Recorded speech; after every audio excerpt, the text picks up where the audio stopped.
Então, bom, pessoal, boa noite a todos mais uma vez. É uma alegria tê-los aqui. Em especial, cumprimento o professor Leonardo, uma referência nossa aí em direito tributário aplicado ao agro. Ficamos muito felizes por ter aceito o convite, é motivo de muita honra para nós. A Pamela, está nos quatro cantos aí do país, a gente acompanha, não nos conhecemos pessoalmente, mas de longe já se percebe como é atuante, como sabe, né, principalmente da parte contábil. A gente agradece muito o convite. Cumprimentar o Léo, meu xará, o Luciano. Estamos aí na luta, né, da JET, ao presidente Frederico, que acredito que esteja aí, professor Sérgio, que inclusive está pedindo para entrar aqui, sendo admitido. Não estava fazendo parte do grupo, né? Não sei, o próprio Léo questionou o porquê da não presença, agora fazendo parte. Fred, grande abraço. Bom, pessoal, antes da gente começar e ao que importa, hoje promete bastante, né? Quero só já avisá-los que a Aget Agro, um braço aí da Aget, ela criou um novo formato de encontro que ele será realizado de 15 em 15 dias, 20 em 20 dias, às 7h30 da manhã, sexta-feira. Inclusive, já temos o nosso primeiro marcado, que é dia 4 agora, semana que vem. A gente vai, inclusive, já está posto aí, né, a arte desse encontro. A gente sempre vai divulgar com antecedência. É um encontro bem informal, em torno de 30, 40 minutos.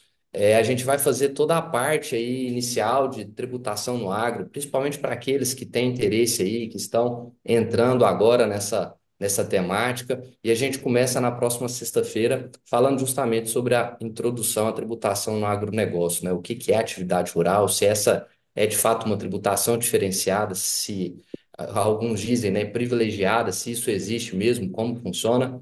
Então, a gente vai passar as demais informações aí durante o decorrer da semana, mas já fica o convite, dia 4, sexta-feira, será o primeiro encontro. Nós já temos o calendário, acho que o próximo tema já é imposto de renda, que está no prazo aí para declaração, então será bem bacana, e contamos com a presença de todos. Dito isso, passo a bola aí para o meu xará fazer as considerações iniciais.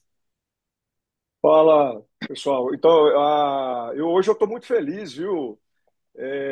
Um encontro especial com um grande amigo aqui, o Leonardo Lobé, meu eterno professor, né?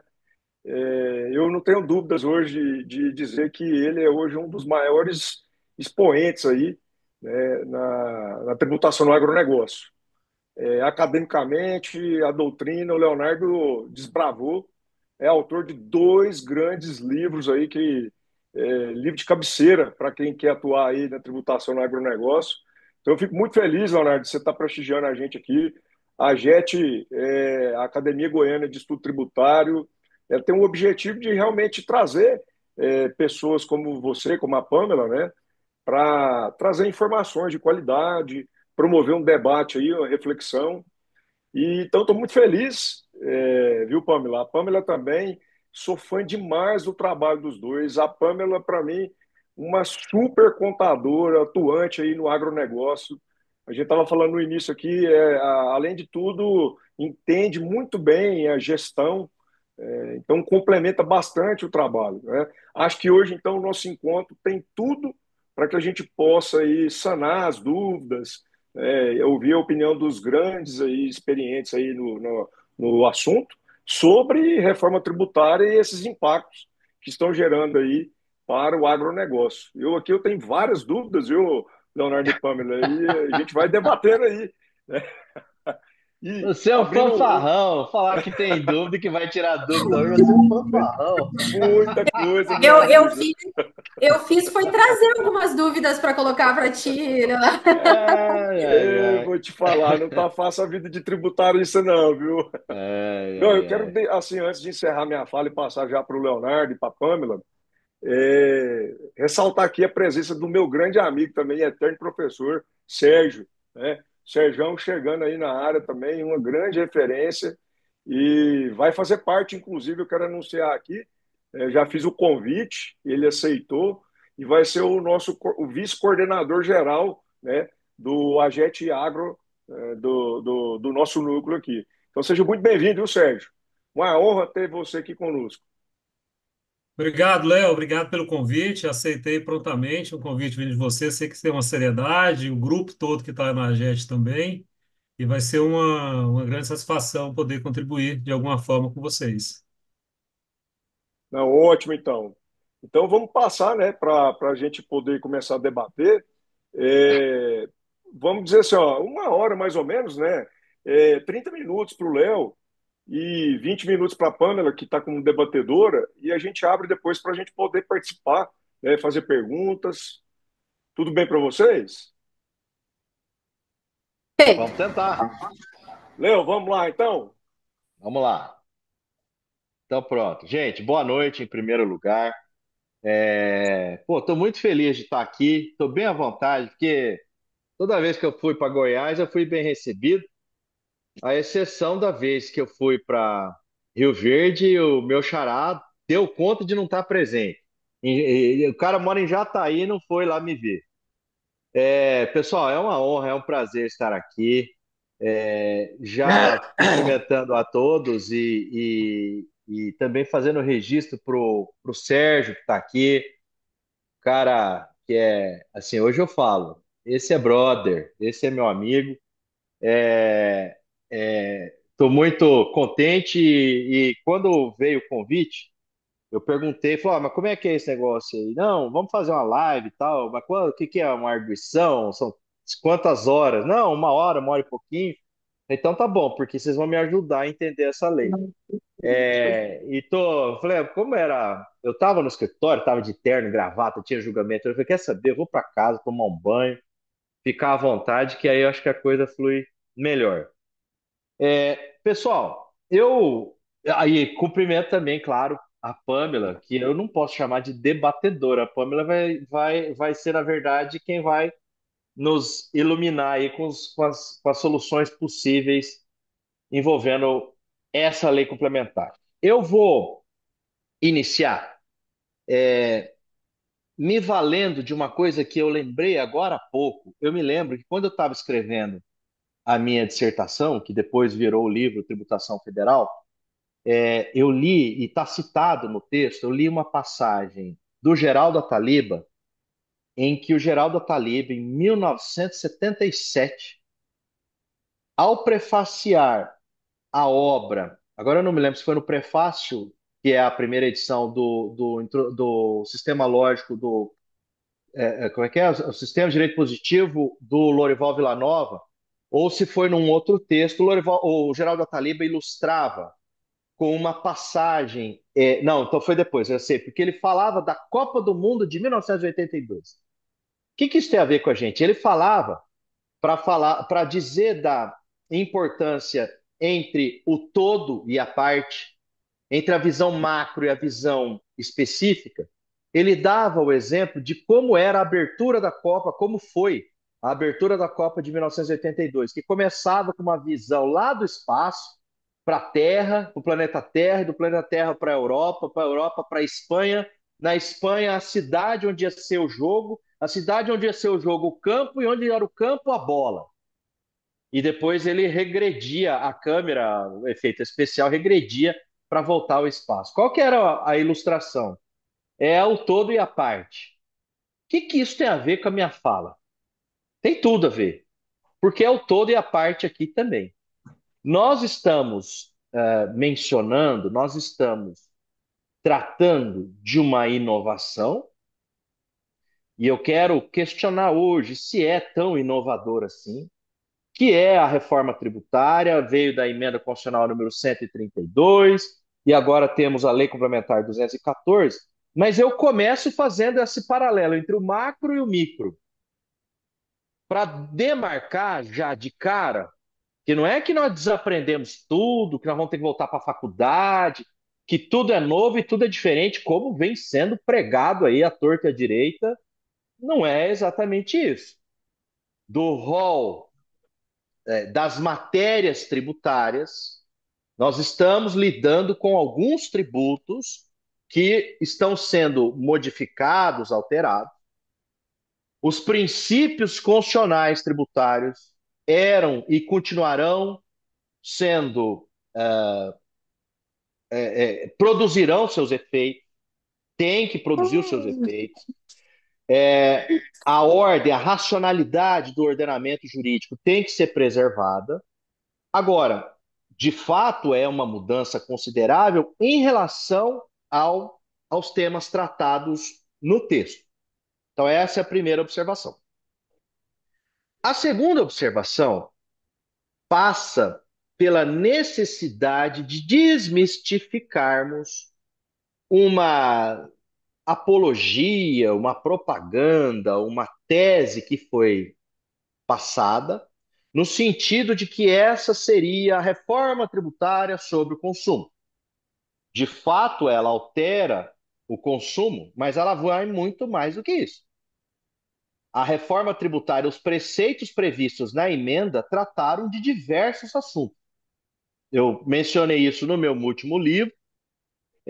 Trata de competência jurisdicional, trata de PTU, de PVA, enfim, de temas diversos. Acho que tem alguém aí com o áudio aberto. De TCD, enfim. Então não é verdade também que essa é uma reforma sobre, ou exclusivamente uma reforma sobre o consumo. Aliás, especificamente em relação ao ITCD, haveremos de ter novidades pelo fato de termos aí o PLP 108, que pretende modificar algumas regras envolvendo o ITCD, ou ITCMD, como queira. Pois bem, essa é a primeira premissa. A segunda premissa que eu quero estabelecer, então, desse recorte macro, para depois eu chegar na reforma tributária com seus vários temas, eu estou promovendo um novo recorte. Por isso que calhou muito bem a analogia feita pelo professor Ataliba, Geraldo Ataliba, que eu lembrei agora há pouco, na hora que eu estava preparando aqui o roteiro que eu ia falar, desse macro e micro. Dessa reforma toda, o que vai nos interessar aqui nesta noite, o que está nos interessando, são os impactos para o agronegócio, os reflexos para o agronegócio. Por que eu estou dizendo isso? Porque tanto a emenda quanto a Lei Complementar 214, aprovada em 16 de janeiro de 2015, que eu estou com ela aqui às mãos e tem um monte de anotação, falta muita anotação ainda, tem muito para estudar nessa lei. Ela trata de um monte de coisa. Trata de o sistema aplicabilidade para o sistema financeiro, aplicabilidade para SAFs, Sociedade Anônima de Futebol. Trata de parque temático, de parque aquático. Gente, assim, é um absurdo isso aqui. Eu não sei, gente, se eu estou sendo muito. Eu vou ser. As pessoas que estão aqui, a maioria me conhece, elas sabem que eu não sou de ficar floreando ou de ficar sendo polido demais, mas também de forma alguma, quero ser mal educado. Mas eu não sei em que país, em que realidade estão as pessoas que abriram champanhe e soltaram fogos por essa reforma. Eu não sei que realidade essas pessoas estão vendo ao postar foto lá que foi no Senado ou na Câmara dizendo que conseguiu aprovar. Repito, falo isso com todo respeito. Porque não é possível que o Sérgio estava no Congresso do IBET ano passado, não é possível que Paulo de Barros Carvalho, Roque Antônio Carrasco, Edivaldo Brito, Ives Gandra, Humberto Ávila, um monte de gente, Bete Carrasa, Misabel Derzi, um monte de gente, os cabeças do direito tributário brasileiro, estão dizendo isso aqui não vai dar certo. Não estou dizendo que não é jogar praga. É assim, não, essa reforma está longe de ser o, o texto perfeito que se apregoou. Não é possível que essa turma está errada e só alguns poucos estão certos. E nisso, se a gente vai errar, a gente tem que errar com as próprias razões. E eu procurei me esforçar em estudar a emenda, procurei entender a lei complementar, que é muito, muito, muito extensa e que prometia simplificação, e eu continuo cravando ou, no mínimo, suspeitando veementemente que nós teremos muitos problemas. Então, primeira premissa foi estabelecer o que está sendo mudado. Segunda premissa, a necessidade de recortar o agro para dizer, por exemplo, que eu não sei, se você perguntar, não, mas como é que vai ser a reforma para o segmento de plano de saúde? Ele fala aqui, negócio de plano de saúde. Eu não sei, não sei, não cheguei lá ainda. Eu comecei a focar no agro, a parte geral e daí o agro. E aí, a terceira premissa que eu quero estabelecer é justamente sobre essa lei. Sobre essa lei. Que raio de simplificação, gente, que nós temos com uma lei de 544 artigos, de 23 anexos. Uma lei, Sérgio, e você imagina, quer dizer, imagina, eu espero que você não tenha feito isso, porque espero que você tenha usado seu tempo para coisa mais agradável, do que ficar estudando essa lei, que a lei fala assim, que é o artigo tal que se remete ao artigo tal. Você vai no artigo tal, ele fala de um outro artigo. E daí ele fala de um outro artigo. Então é um ping-pong. Eu dou o exemplo da cesta básica. A cesta básica, eu vou chegar lá, mas enfim, a cesta básica está no artigo 125. Ó, e se aplica para a cesta básica, parágrafo único, se aplica o que está no 126. Parágrafos primeiro e segundo. Você vai no 126, ele trata, ó, mas isso aqui não se aplica, tem que respeitar o 156A da Constituição. Mas aí o disposto no parágrafo segundo não se aplica para o 131, 132, 134, 138, 145. Pô, eu achava que o difícil antigamente era interpretar o regulamento de semestre de Mato Grosso, gente. Agora, os caras estão dando conta de criar algo tão complexo quanto, que é um pinga-pinga que se remete a uma outra lei, um outro dispositivo, que fala do outro dispositivo, que lá na frente excepciona. Então, não dá, com todo respeito, não dá para falar que isso aqui vai simplificar. Isso, assim, ó, um absurdo, é uma heresia, é um escárnio falar que agora a gente tem um sistema simples. Bom, quarta premissa.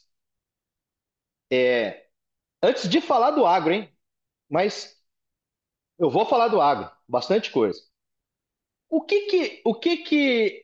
Qual é a lógica essencial dessa sistemática aqui?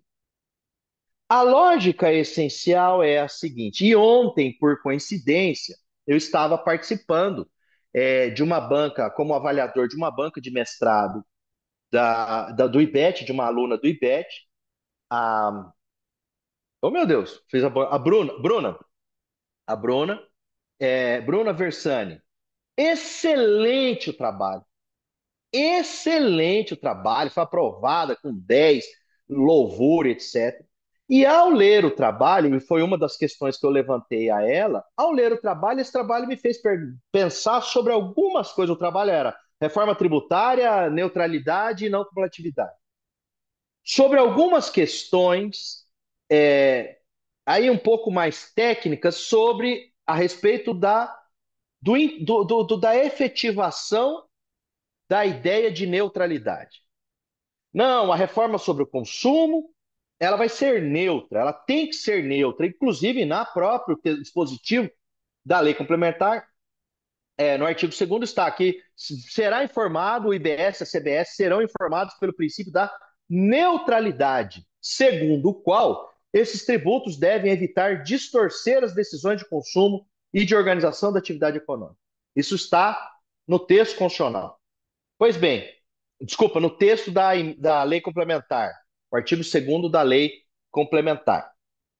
Pois bem, Ora, e aí que eu digo da questão que eu comentei com a candidata, com a Bruna. Escuta, o que exatamente ela explica lá no texto? De que maneira que seria a não cumulatividade ou a neutralidade? É, base contra base? O pessoal está falando que tá. Não, eu estou numa mesa que eu vou melhorar aqui. Deixa eu. Acho que agora vai ficar melhor. Base contra base, imposto contra imposto, valor agregado, etc. E no final das contas, isso me fez pensar que no fundo, o IBS e a CBS da lei complementar aqui, no regime normal, nada mais vai ser do que deveria ser o ICMS. O que é esse negócio aqui? Eu tenho uma operação de venda, eu tenho que me creditar. Eu tenho uma operação de venda. Vão incidir os tributos sobre a venda. Eu tenho uma operação de compra. Incide os tributos sobre a compra. É fazer a compensação de um contra o outro. Pegar o imposto que eu tenho a pagar, subtrair o imposto creditado na entrada, diminui, paga a diferença. Ora, isso não é o ICMS? Isso não é a sistemática imposto contra imposto? Cadê o tal imposto sobre valor agregado? IVA.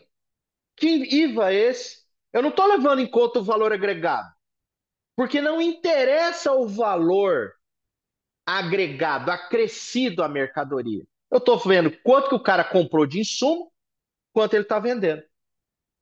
Isso me fez, ao ler o texto dela, me fez pensar e eu fiz esse questionamento a ela, justamente para que nós tivéssemos essa dimensão de que, no fundo, o ICMS, que era para dar crédito pleno, que era para não ter esse negócio de crédito físico, agora estão corrigindo as distorções do ICMS. Me parece isso.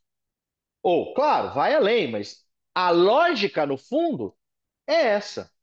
A lógica, no fundo, é essa. Bom, vamos então ao agro. Ao agro especificamente. Olha só. Então, Roberto, mas é isso. O ICMS não permite crédito de todas as entradas tributadas. O IBS, sim, essa é a essência. Sim, mas isso era para ser para o ICMS também. A Lei Candir restringiu, a Constituição não restringia. É isso que eu estou mencionando. Aí, gente, agora vamos fazer para o agro. Repito, de tudo que está aqui, eu vou tentar fazer o recorte para o agro. E ao falar do agro, eu quero dividir o meu raciocínio aqui entre, em primeiro lugar, produtor rural não contribuinte e produtor rural contribuinte. E a partir do produtor rural contribuinte, nós vamos desdobrar como é que vai ficar, ou pelo menos como aparentemente vai ficar essa sistemática. E além disso, a tributação de IBS e CBS na exploração do imóvel rural. Então, são três premissas que eu quero estabelecer com vocês aqui. Então, em primeiro lugar, a situação do produtor não contribui.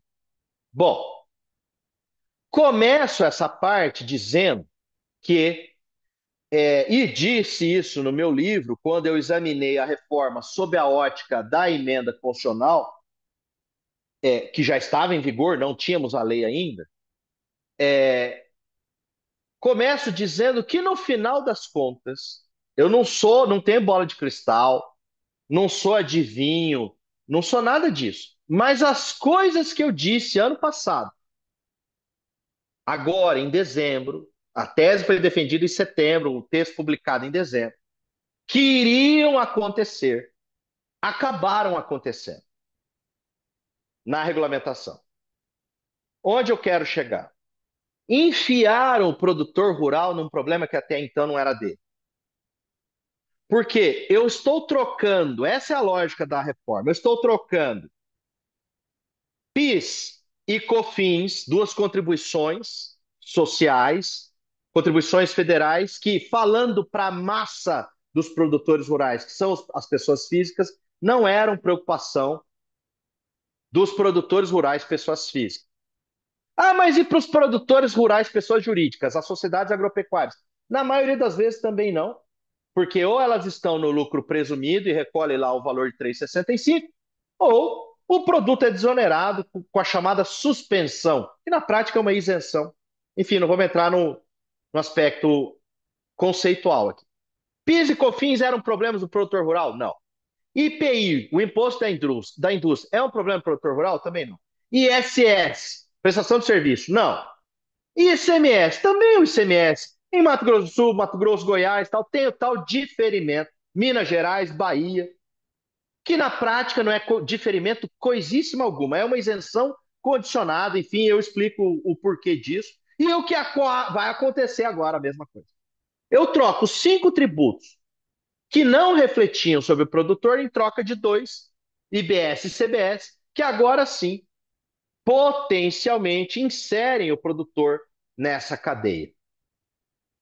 Bom, se eu estou trocando 5 que não me afetavam por 2 que vão me afetar, naturalmente, já dá para imaginar um reflexo na cadeia econômica.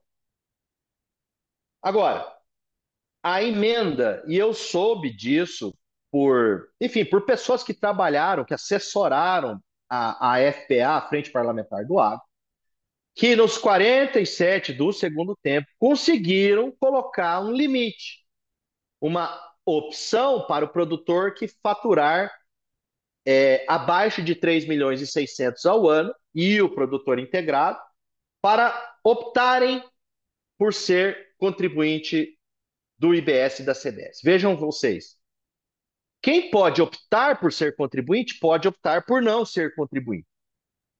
Então, essa, evidentemente, é a primeira e óbvia observação. A segunda observação sobre essa questão do não contribuinte são os tais 3.600. 3.600.000 não é de lucro, é de receita bruta. Tá bom. Agora, vamos aprofundar isso. E eu vou me lembrar da pergunta que a Pamela me fez, a gente conversou por WhatsApp esse tempo atrás. E, Pamela, agora a porca começa a entortar o rabo porque eu comecei a ver os problemas que você já estava antevendo. Olha só, artigo 164 da Lei Complementar. O produtor rural e o produtor rural, pessoa física ou jurídica, que ao ferir receita inferior a 3.600.000 no ano calendário e o produtor rural integrado não serão contribuintes do IBS e da CBS. Porém, eles podem optar por ser contribuinte. Caso exceda o limite, parágrafo segundo, caso durante o ano calendário o produtor rural exceda o limite da receita anual previsto no CAPT, passará. Eu caí aí? Eu estou online, gente? Tá sim, acho que alguém compartilhou. Ah, voltou. Tá bom. Caso ele ultrapasse o limite da receita anual, esse limite de 3.600, passará a ser contribuinte a partir do segundo mês subsequente à ocorrência do excesso. Parágrafo terceiro. Porém, os efeitos do parágrafo segundo dar-se-ão no ano calendário subsequente, caso o excesso verificado em relação à receita anterior não seja superior a 20% do limite. 3.600.000, 20% são 10% 360, 20% 720, com 3.600, 4 e quanto? Me ajudem aí. 4.300 e alguma coisa? 4.320, pronto. Então, se o cara estourar até 4.320, isso só vai valer para o ano posterior.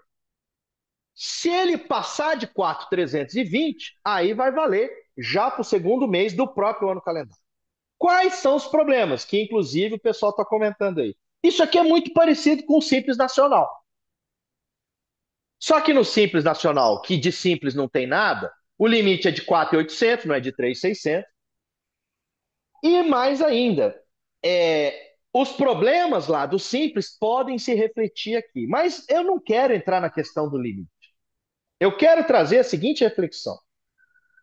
Em primeiro lugar, onde muda, Léo, meu xará, a questão, os dois Léos aí. Onde muda isso aqui, Pamela? Quando eu fiquei pensando do que a gente está acostumado no imposto de renda. No imposto de renda, o produtor pessoa física trabalha o ano inteiro, faz suas compras, suas vendas, etc. No outro ano, ele olha para trás e fala: Bom, o contador, Conta. contadora, agora. Alguém me chamou?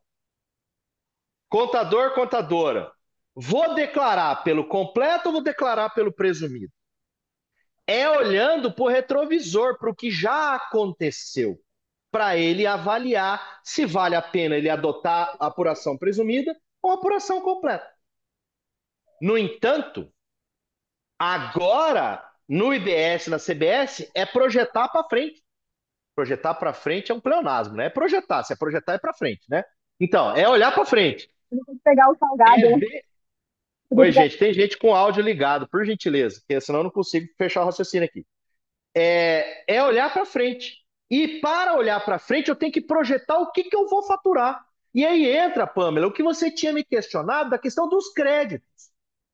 Pô, peraí, gente. Ó, tô falando bem à vontade com vocês aqui, hein? Ainda mais depois de falar que não é gravado, a gente pode meter o pau. Peraí, uma coisa.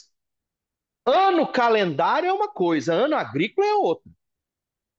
O cara compra insumo num ano e vende a produção na outra.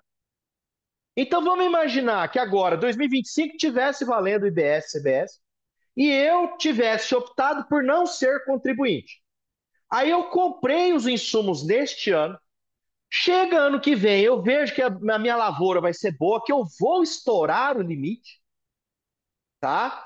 Eu não achei solução na lei sobre isso que eu vou falar. Aí ano que vem eu tenho que declarar completo. Aí na hora que eu declaro completo, eu olho para trás, mas peraí, mas os insumos foram no ano calendário anterior. E eu tava sem me creditar dos insumos, do IBS, CBS sobre os insumos. E aí, como é que vai ficar? Eu vou tributar sobre receita bruta? E a não cumulatividade e a neutralidade?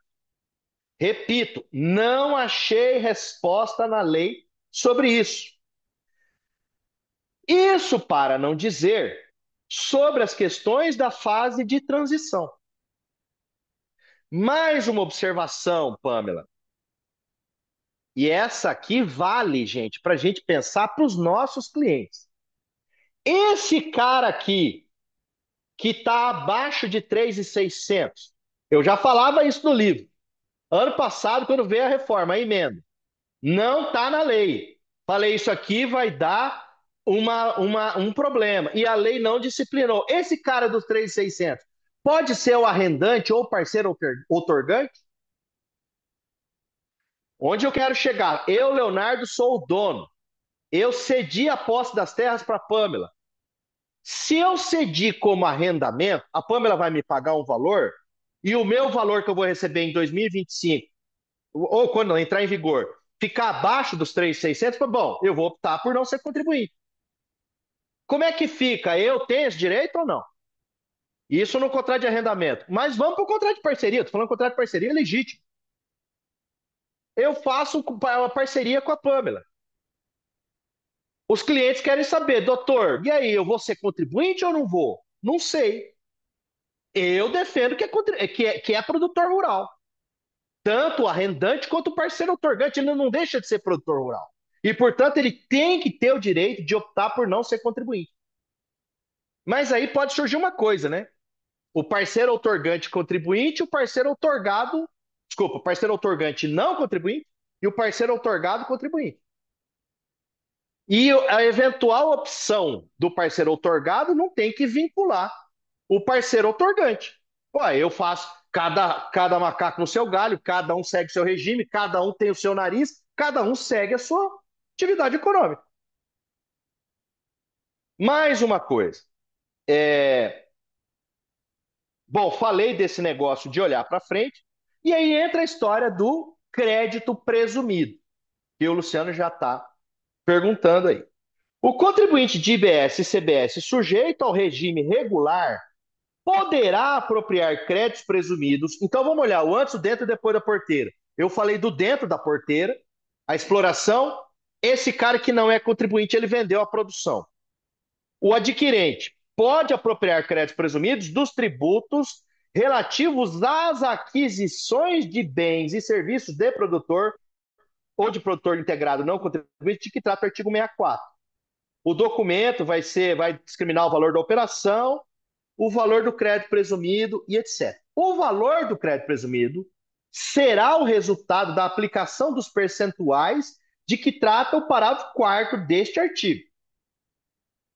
Parágrafo 4º. Lembra que eu falei? Um dispositivo se remete para o outro, se remete para o outro? Parágrafo 4º. Os percentuais serão definidos e divulgados anualmente até setembro, por ato conjunto do Ministério do Estado da Fazenda e do Comitê Gestor, e entrarão em vigor a partir do 1º de janeiro.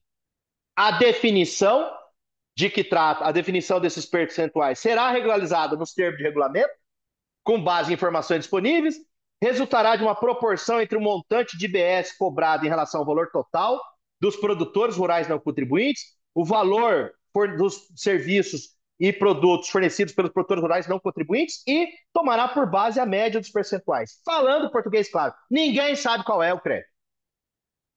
Ninguém sabe qual é o raio do crédito presumido. E essa é a reforma transparente. A reforma da simplificação, meu Deus do céu. É o Ministério que vai divulgar, é o Comitê Gestor que depois vai falar, e ninguém sabe porcaria nenhuma qual é o valor do crédito presumido. Ponto. Vamos para o produtor contribuinte. Quem que vai ser o produtor contribuinte? Ou aquele que optou, veja que eu estou examinando a partir da perspectiva do produtor contribuinte, para olhar para trás e para frente, a cadeia de insumo, antes da porteira, e a cadeia dos adquirentes. Vamos ao produtor contribuinte. Tem um pessoal me acompanhando aí, eu agradeço o pessoal que está acompanhando aí pelo Instagram. O produto, pode ser que acabe a bateria do celular daqui a pouco, porque o idiota aqui não pôs para carregar, viu, gente? E aí vocês entrem nas redes sociais da JET, peçam lá o link e vocês entram pelo link. Produtor contribuinte, quem será? Ou o cara que optou por ser contribuinte, ou o cara que excedeu os 3.600. Vamos falar também o português claro. 3.600 de faturamento bruto, na realidade do Centro-Oeste, é um produtor médio. Não é o gigante, não é o grandão, não. Não é o produtor grande, é um produtor. Se o cara faz safra e safrinha, talvez de uns 400, 500 hectares, eu acho que já dá esse valor. Se o cara faz safra e safrinha, safrinha de milho, safra de verão, de soja, talvez 500 e pouco. Eu acho que na média 500 hectares já vai dar esse valor. Claro que vai depender do valor da soja, tudo mais, da milho, etc. Mas, se o cara, então, ele é contribuinte, como que fica? Agora é o seguinte. Agora eu tenho que destrinchar o artigo 9º da emenda, que foi reproduzido na lei complementar nos artigos 135 a 138. Onde que está, ou onde estão esses dispositivos? No livro primeiro do Imposto sobre Bens e Serviços, IBS, e da Contribuição sobre Bens e Serviços, CBS, título 4º dos regimes diferenciados do IBS e da CBS. Aí tem lá as seções, e como eu já denunciava no livro também, ficou em ordem invertida. Primeiro são os alimentos, o depois da porteira, depois os produtos agropecuários, o dentro da porteira, e os insumos agropecuários, o antes da porteira. Então, seguindo a lógica, não da lei, a lógica da cadeia, vamos aos insumos. Artigo 138. Dos insumos agropecuários e agrícolas. Eu vou acelerar um pouquinho, porque eu já estou passando o tempo aqui. Ficam reduzidas em 60% as alíquotas do IBS-CBS sobre o fornecimento de insumos previsto no anexo 4, no anexo 9º. Eu não vou entrar aqui, não vai dar tempo de falar do anexo 9º, porque tem coisas aqui, questão de você criar uma taxatividade do que é insumo, taxatividade do que é produto, taxatividade do que é alimento, taxatividade do que é cesta básica, vai dar problema, tá? Mas vamos lá. Então ficam reduzidas. Essa redução, parágrafo primeiro, somente se aplica aos produtos de que trata o anexo 9º, que, quando exigido, estejam registrados como insumos no órgão competente do Ministério da Agricultura, no MAPA, Ministério da Agricultura e Pecuária. Então, o MAPA vai ter aqui um poder importante para dizer se o insumo tem que estar registrado ou não. Aí vem o parágrafo segundo. que eu não sei se os caras fizeram de propósito, fica diferido. Eu acho que eu gastei umas 70 páginas no meu texto do ano passado para falar do raio do diferimento. Aí os caras vêm, fica diferido o recolhimento do IBS e da CBS incidente nas seguintes operações com insumos. O que é diferimento? Esse diferimento, diferir, é uma palavra ambígua, é um verbo ambíguo. Diferir tem dois sentidos. Diferir de diferenciar ou diferir de postergar. Me parece claro que aqui o diferimento está atrelado à ideia de postergar. Fica diferido, portanto, fica postergado, em princípio, o recolhimento do IBS e CBS. Quando? O decretato CRAFT, no fornecimento realizado por contribuinte sujeito ao regime regular do IBS e do CBS, para. Quem que é o do parágrafo 2º, inciso 1º? No fornecimento realizado por contribuinte. Pela empresa do insumo, a empresa que vende insumo. Para contribuinte sujeito ao regime regular. Então, se a empresa de insumo vende insumo, uma multinacional que vende fertilizante, ela vendeu para o produtor que é contribuinte, está diferido. Ou para o produtor não contribuinte, a linha B, do IBS e CBS, que utilize os insumos na produção do bem vendido para adquirentes que têm direito à apropriação dos créditos presumidos. Ou seja, para todo mundo, todos os produtores, porque o produtor é contribuinte, ou o produtor não é contribuinte, mas vende para quem compra a produção, o adquirente. Então, para todo mundo. E o caso de importação. Eu não vou entrar no mérito aqui da importação. O que me interessa é o parágrafo 3º. Esse diferimento de que tratam a linha B do inciso 2, desculpa, do inciso 1, ou seja, para o produtor não contribuinte, somente será aplicado sobre a parcela de insumos utilizada pelo produtor rural não contribuinte de IBS na produção de bem vendido para adquirentes que têm direito à apropriação de crédito presumido. Como vai aplicar essa regra? Olha só, eu vou tentar traduzir isso aqui. O cara é produtor rural não contribuinte. O Léo Amaral é um produtor rural não contribuinte. Ele compra da Bayer os insumos. Ele compra da Singenta. Ele compra das multinacionais. Ele compra calcário, ele compra adubo, ele compra os defensivos agrícolas. E ele não é contribuinte. Aí está dito que esse diferimento, caso o Léo não seja contribuinte, somente será aplicado sobre a parcela dos insumos utilizada por ele na produção de bem vendido para adquirente que tem direito a crédito presumido. Como é que vai apurar isso, meu Deus do céu? Como é que vai apurar isso? Como que a Cargill, a Bung, a ADM, a AMAG, a JBS, que vai comprar do Léo, que é não contribuinte, vai saber o quanto que ele usou de insumo? Essa regra aqui é igualzinha à regra do artigo 20, parágrafo. Agora eu não me lembro se é o terceiro ou é o sexto, da Lei Candir, que nunca entrou em operação, justamente por causa disso.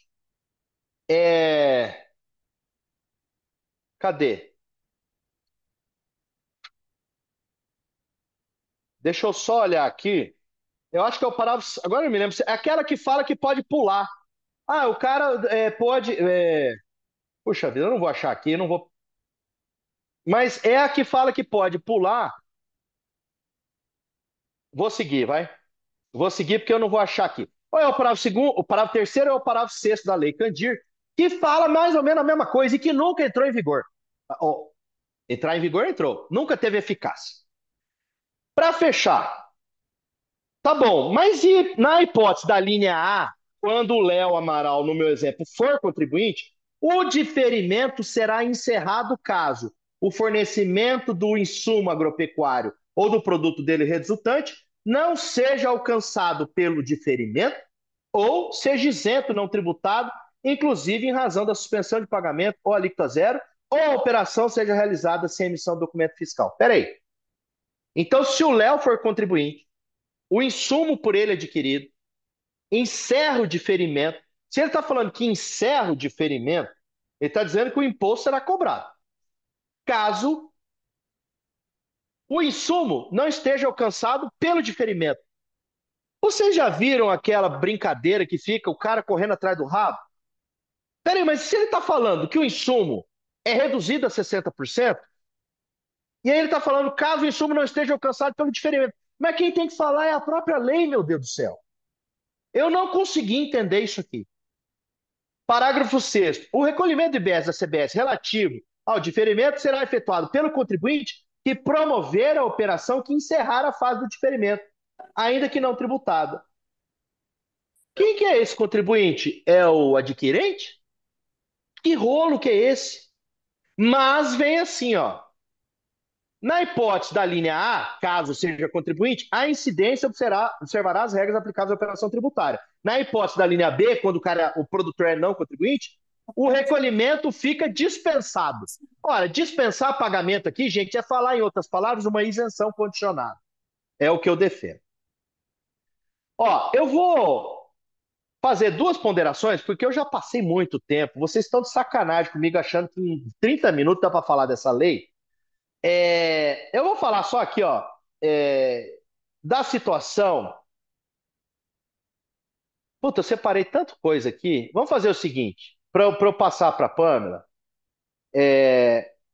A questão dos produtos desonerados, depois da cesta básica, a questão dos produtos hortícolas, frutas e ovos, dá para falar dos alimentos, enfim. Mas eu vou ficar nessa questão do diferimento, porque acho que a gente conseguiu aqui ilustrar um pouco onde a gente vai chegar. É, a questão dos produtos que não estão na cesta básica ou que não sejam frutas, ovos e hortícolas tem direito à redução de 60%, mas está lá numa tabela, né? Aliás, essa não, essa está assim. Os produtos in natura, considera-se in natura também, tal como se encontra na natureza, que não tenha sido submetido a nenhum processo de industrialização, nem seja acondicionado em embalagem de apresentação, não perdendo essa condição que apenas tiver sido submetido a secagem, limpeza, debulha ou descaroçamento, congelamento, resfriamento ou simples acondicionamento. Ou seja, tudo aquelas discussões lá das cerealistas para saber o que dava crédito presumido e o que não dava, vai voltar aqui para saber o que é transformação. Gente, vocês me perdoem, eu passei muito tempo, eu vou dar a palavra para a Pâmela, e aí a gente vai fazendo um bate-papo, eu estou à vontade com vocês aqui. Que hora que é o jogo? É só 9h30, né? Então dá tempo. Gente, obrigado por enquanto. Vamos lá. Obrigado, professor. Pâmela, fica à vontade, viu? Eu poderia ficar aqui fazendo as minhas anotações, bem tranquila, viu? Eu fiquei feliz com a colocação acerca dos créditos, porque de fato, buscando um viés agora mais operacional contábil, né? Então, tem inquietudes que elas me preocupam muito no dia a dia. E aí, eu não vi que o professor Lobé estava em férias, e eu fui lá e mandei um áudio para ele nas férias. Depois me senti, putz, não vi que ele estava nas férias, e aí eu estava inquieta aqui. Fazendo algumas reflexões, lendo principalmente e me preocupando no viés prático, né? Porque, muito embora nós contadores também sejamos hoje bons estrategistas, nós somos a operação, né? Nós que faremos tudo isso rodar na prática e precisamos trabalhar de forma conservadora também. O principal ativo que eu entendo também que é do agronegócio hoje, que são os dados, né? Como que a gente vai tratar esses dados e, acima de tudo, como que nós iremos tratar os dados, evidenciar os dados e possibilitar uma tomada de decisão. Então, acho que a gente tem aí um ponto bem sensível e algumas reflexões práticas têm me tirado sono. Eu vou pedir a permissão para vocês para compartilhar alguns slides de algumas falas minhas que eu tenho levado sobre a reforma tributária e o agro nesse viés mais prático, pode ser? Vamos compartilhar aqui. E aí vocês só me comunicam quando estiver ok.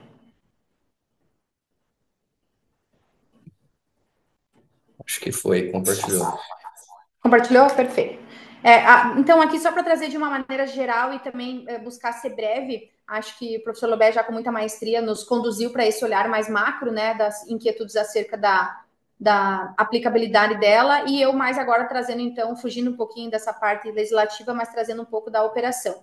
Então, o que me preocupa é que realmente hoje a gente tem de 85% a 90% dos produtores constituídos na sistemática de exploração da pessoa física, o que me traz preocupação, e aqui a abordagem não é então quer dizer que todos vamos para o CNPJ. Eu recebo muitos questionamentos no dia a dia, produtores que nos procuram e falam: o vizinho agora está me dizendo que o caminho é abrir CNPJ, nós vamos para CNPJ, exploraremos a atividade do CNPJ.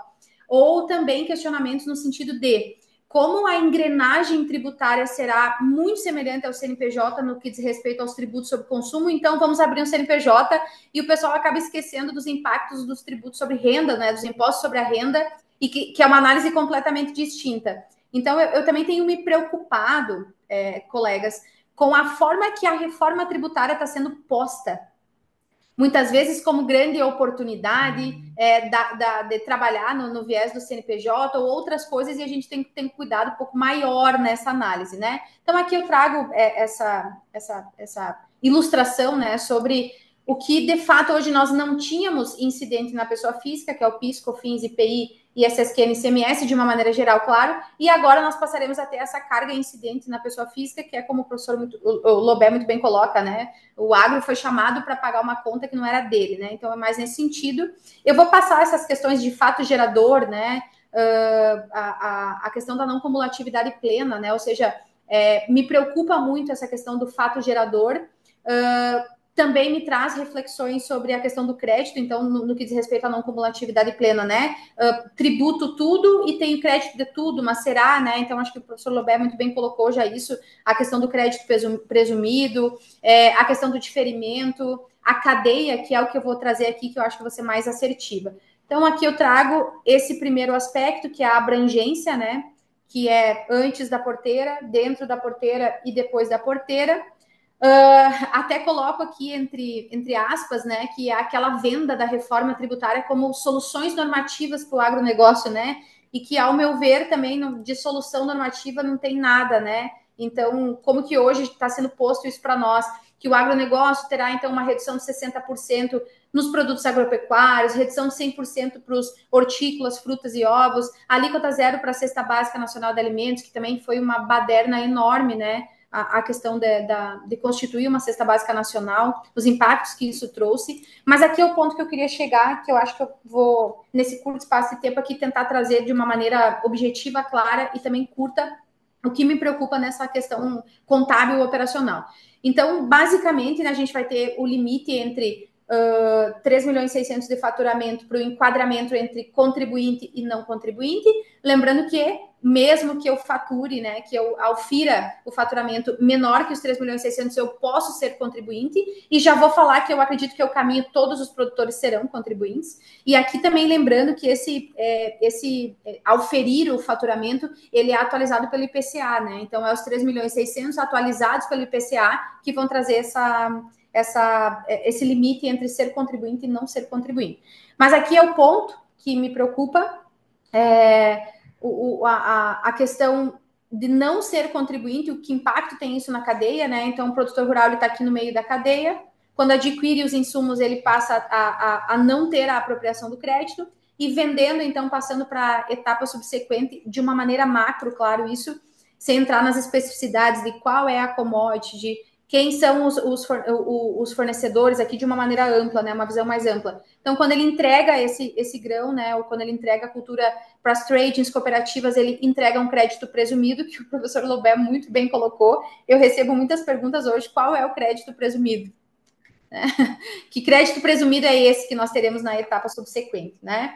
E aqui, então, o produtor rural contribuinte aproveita o crédito da compra, de uma maneira geral, trabalhando na questão da não cumulatividade plena, vende essa commodity com a redução, né, ou de 60%, ou enfim, a gente tem que mapear o produtor para entender qual é o percentual que ele está sujeito, e quando transfere, então, transfere com a constituição do crédito integral. Aqui eu assemelho o produtor rural ao Simples Nacional, né, então acredito que o que vai acontecer com o movimento que vai acontecer no agronegócio porque Se a etapa subsequente, por exemplo, é a cooperativa, o principal insumo da cooperativa é o produtor rural. A cooperativa precisa desse crédito do produtor rural. Eu entendo que aqui dentro de um viés negocial, nós teremos movimentações bem significativas.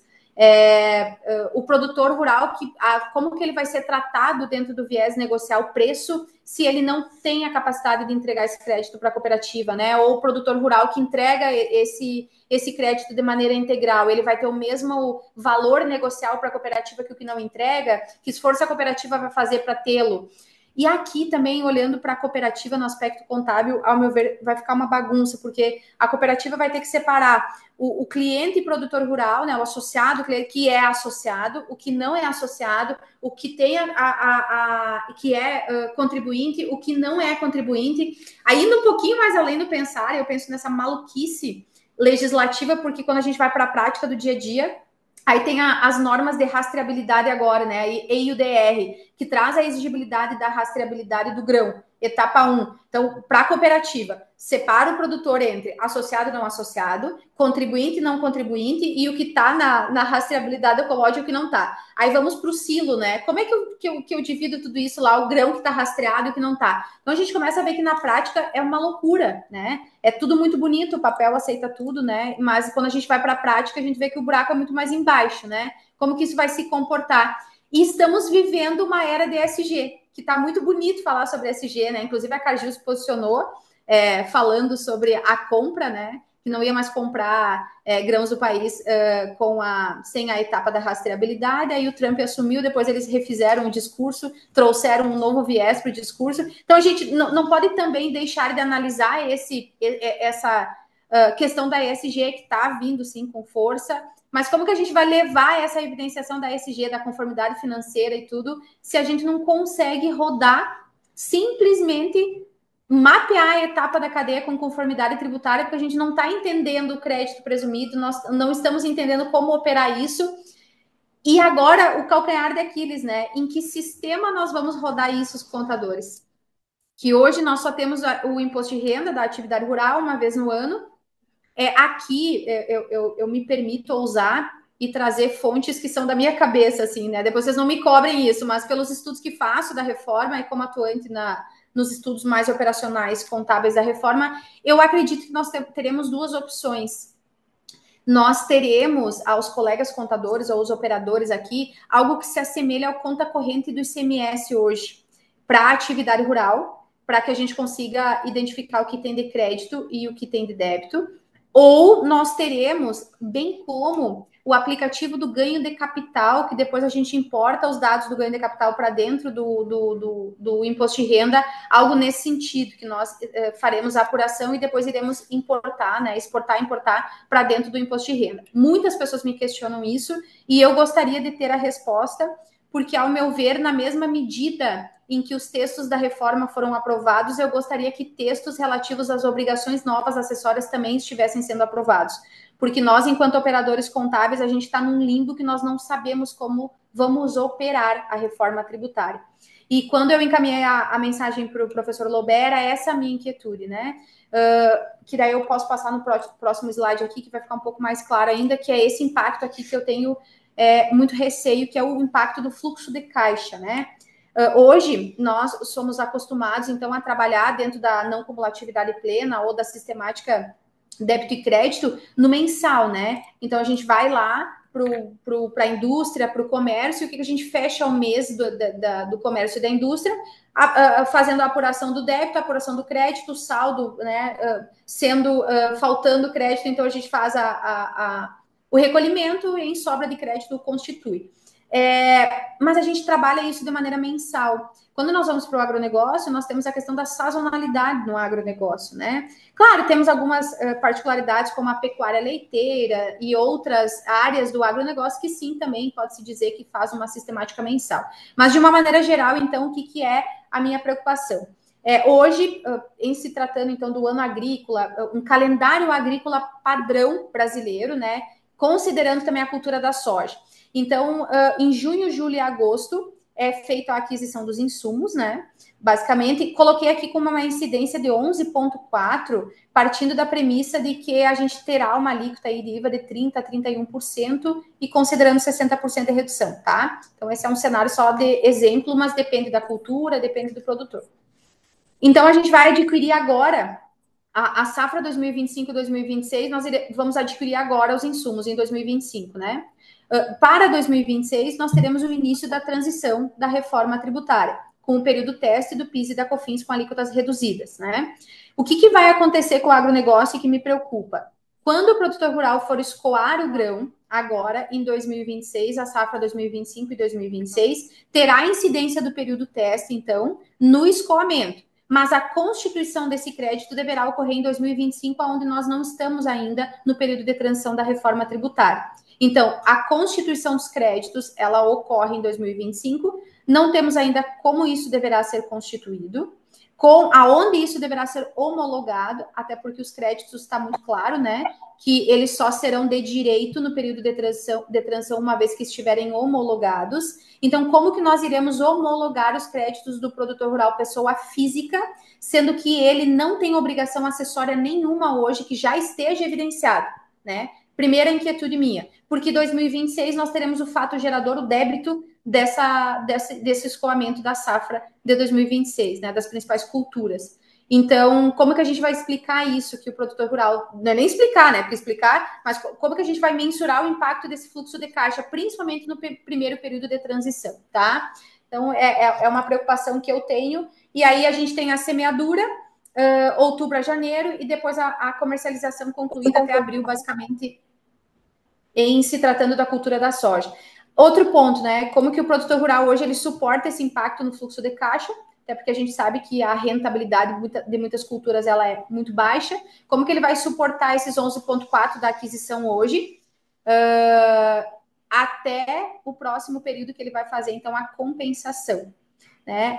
Alguns pontos que eu gostaria de trazer de dicas aqui, que eu posso dar, vou ousar aqui em trazer algumas dicas, mas dentro do aspecto contábil, que é o objetivo da minha fala aqui hoje. Eu acho que dentro de questões de plano de ação, todo e qualquer planejamento jurídico, né? Então, os colegas tributaristas, né? Vamos fazer uma ideia de qual é o impacto da reforma tributária para o produtor rural em 2026. Pessoal, não tem como fazer impacto nenhum se o produtor rural não tiver gestão dos fornecedores. O professor Lobé muito bem colocou a questão de nós termos o direito ao crédito, mas nós só teremos o direito ao crédito se o fornecedor desse produtor rural pagou o imposto relativo àquela operação. Se o meu fornecedor de insumos não pagou o imposto relativo àquela operação, eu não terei direito a crédito. Então, o que acontece? O Luciano é meu fornecedor de insumos, né? Principal fornecedor de insumos. O Luciano, enfim, a empresa dele acaba atrasando os impostos, depois parcela com o fisco hoje, né? Hoje a gente não tem como mapear essa conformidade fiscal de alguns fornecedores, né? E o que acontece? Quando eu for fazer a minha apuração, se o Luciano, que é dono de uma empresa aí de insumos, não quitou o imposto relativo àquela operação, eu não terei direito a crédito. Esse é um ponto muito sensível do crédito. Bom, Pamela, mas aí o que você sugere, né? A gente não pode enfeitar o agronegócio e achar que tudo é fácil, porque a gente sabe os desafios que tem no dia a dia, né? Eu acho que tem que haver um movimento muito grande agora em 2025 de organizar o produtor rural. Aí muitas pessoas falam, mas o produtor é desorganizado, não é fácil. Mas é que nós, enquanto responsáveis técnicos, contadores, é a nossa missão auxiliá-lo, né? Então, a gestão de compras, para mim, agora, é o calcanhar de Aquiles. E eu até vou abrir a minha fala não só em se tratando de atividade rural, pessoal. Indústria, comércio, todos os empresários contribuintes do Brasil devem já ter o seu controle, a sua gestão de fornecedores na ponta do lápis. Quem são os meus fornecedores? Os meus fornecedores são lucro real, lucro presumido ou simples nacional? E qual é a potência de crédito que eu terei? Então, eu entendo que não tem mais como ser eficiente se não tiver uma boa gestão de compras. Quando a gente vai para o setor do agronegócio, pessoal, honestamente, a maioria dos produtores não tem gestão de compras. compra, e a gente fala aqui no Sul, né, em cima do laço, não organiza muito, não sabe se esse fornecedor é do simples, é do real, é do presumido, não tem nenhum controle dos fornecedores. Então, como que a gente vai mapear isso? Mas em 2026 a reforma está rodando, né, no período de transição, e teremos o impacto do débito do IBS e da CBS para o agronegócio. Então, eu entendo, teve até um colega que colocou aqui uma questão da nota fiscal, eu vi um comentário aqui, e nós somos tendenciosos porque vivemos num país que é um país do SPED, um país da prorrogação. Mas eu, acompanhando alguns movimentos da Febraban, acompanhando vários movimentos das instituições, eu tenho me preocupado porque eu tenho visto vários avanços já no que diz respeito aos serviços que irão operar a reforma. Inclusive, nós já temos a colega que comentou da nota fiscal e do XML, nós já temos a nota técnica 1 e 2 trazendo o layout da nova nota fiscal, viu? Que vai ser a nota fiscal que vai subsidiar a reforma tributária, como que ela deve ter, qual é o layout, quais as informações que deverão estar constantes nela. Nós já temos a nota 1 e 2 que trazem essa base, tá? Então, isso tudo já está acontecendo. Eu acredito, então, que a forma de operar será essa. Compactuo do pensar do professor Lobé, né? Realmente me preocupa muito, mas eu acho que a gente não pode só ficar preocupado, nós temos que agir enquanto operadores, né? É assim que eu me sinto, pelo menos, estou aqui, inclusive, desabafando, é assim que eu me sinto enquanto contadora do agronegócio. Sentada aqui, indignada com a reforma, eu não posso ficar, porque eu vou ser a operadora. Então, eu preciso estar atenta a qual é a forma que eu vou colocar os números reais do produtor na mesa agora para que ele consiga tomar decisão. Então, sim, qual é o conselho que a gente pode dar? Vamos esperar o primeiro ano de transição, não seremos contribuintes e vamos ver o que vai acontecer? Perfeito, só que entre ver o que vai acontecer sem subsídio da informação e ver o que vai acontecer com os números reais desse produtor na mesa para tomar a melhor decisão, eu prefiro ter plano de ação hoje e levantar fornecedores, levantar a parte da potência dos créditos já e estratégias, tá? Que é o que eu coloco aqui, que se eu puder contribuir de forma rápida e simplória, que são os pontos que eu coloco aqui, que são os que me preocupam, né? Que seria analisar agora, montar um plano de ação, que é a aquisição dos fornecedores do Simples Nacional, o quanto isso tem impacto. Eu não sei na região em que vocês estão, colegas, mas nas regiões que eu atuo, existe uma função grande que muitos produtores rurais não têm documento fiscal dos fornecedores, prestadores de serviço que abrem área de terra dos produtores e não entregam nota. Acho que é só com os meus clientes que acontece isso, né? E não tem documento fiscal, tem recibo. E aí, como é que faz? Como é que vai ter crédito disso? Aí os clientes me falam, Pamela, mas para mim conseguir nota desse prestador de serviço, o valor de serviço é muito maior. A gente tem que falar do agronegócio como uma realidade presente, né? A gente não pode dizer que isso não acontece. E aí, que impacto isso tem hoje? Eu não ter o documento fiscal que me traga o crédito. Quanto isso representa? De quem que a gente está falando na nossa cadeia? Né? Qual o impacto desse fornecedor que não tem nota? Ou eu estou falando aqui uma situação de não ter nota, mas a gente pode falar em outras situações, ou de um fornecedor de serviços que é do Simples Nacional. Será que para esse fornecedor de serviços do Simples Nacional não vai ser melhor ele recolher por fora e me dar o direito a crédito? Porque na minha fazenda, esse direito a crédito recolhido por fora tem um impacto significativo, ou ao contrário, eu terei fornecedores do Simples Nacional que não é interessante eles recolherem por fora, eles continuarão recolhendo pelo Simples, me entregando um crédito reduzido, mas me darão um desconto nessa compra que subsidia o crédito que eles não me entregam. Então é isso que nós, ao meu ver, professor Lobé, de maneira simplória, assim, trazendo minha análise prática contábil, é disso que nós contadores precisamos falar agora. É esses números que nós contadores precisamos ter na mesa agora, né? Mapear o produtor rural com as informações que são de fato fidedignas. Não é olhar para o imposto de renda do produtor rural do ano passado e fazer uma estratégia tributária, porque ele muitas vezes, e se não na maioria delas, não reflete a realidade do produtor. Nós estamos falando que nós vamos começar a operar o produtor rural da pessoa física com uma contabilidade mensal a partir de agora, apurando débito e crédito, né? Então, esse é um ponto para mim sensível, mas é um ponto que merece muita atenção, porque agora, para 2025, a gente tem um tempo hábil, nem sei se eu posso dizer tempo hábil, porque o tempo é curto demais, para estudar a realidade do produtor rural. né? Realidade negocial, realidade de potência de crédito. Como que ele controla? Qual é a parte administrativa do produtor? Ele tem alguém operando na fazenda? Tem um dado, pessoal, que ele me assusta e muito. Há algum tempo atrás, o Conselho recebeu, então, uma demanda da Secretaria da Fazenda dos estados, do porquê que a Secretaria da Fazenda... Tem algum contador aqui, algum colega contador na sala, ou são só advogados tributaristas? Só para mim Não, tem saber. vários contadores, Pamela, tem contadores. Ah, perfeito. Então, a gente que é contador sabe que é uma trabalheira danada quando vem essas notas fiscais do produtor e o quanto de ajuste nós temos que fazer na contabilidade, porque ela veio com código errado, NCM errado, descrição da operação errada, e a gente faz o ajuste, correto? O que acontece? Foi feita uma solicitação, então, para a Secretaria da Fazenda dizendo o seguinte: como que a Secretaria da Fazenda podia melhorar no sentido de não validar a nota fiscal? Ou seja, se o CFOP está errado ou uma descrição, a Secretaria da Fazenda simplesmente não valida, porque isso traz uma conformidade melhor, o que facilita, inclusive, o nosso trabalho. Sabe qual foi a devolutiva da Secretaria da Fazenda? Se nós travarmos a emissão de nota por erros, trava o país. Ou seja, nós temos hoje uma completa inconformidade fiscal na emissão das notas fiscais do produtor, que a gente tem que ajustar aqui. Então, como é que a gente não está preocupado com isso? Como que nós vamos rodar toda a estratégia, o brilhantismo que o professor Lobé coloca aqui nas estratégias no que diz respeito à legislação tributária, e nós somos operadores e um código da nota fiscal está errado?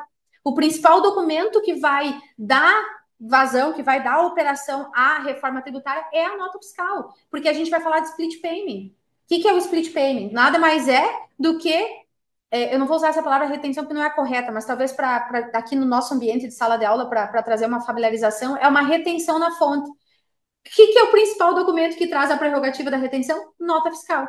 Os colegas contadores que aqui estão, inclusive, podem se posicionar. As notas fiscais não têm conformidade fiscal, pessoal. A maioria delas hoje. Então, esse é o nosso papel enquanto operadores contadores agora da reforma. Trabalharmos a conformidade fiscal do nosso cliente. O mapeamento dos fornecedores e o mapeamento da saída. Como que o nosso cliente está? Quais são os documentos que validam as operações hoje? Né? Então, acho que tem muito trabalho em 2025, muitos planos de ações que já podem ser feitos, professor Lobé, sem ainda entrar no mérito de impacto de carga tributária, mas entrando no mérito de como vamos operar esse impacto da reforma, né, enquanto contadores.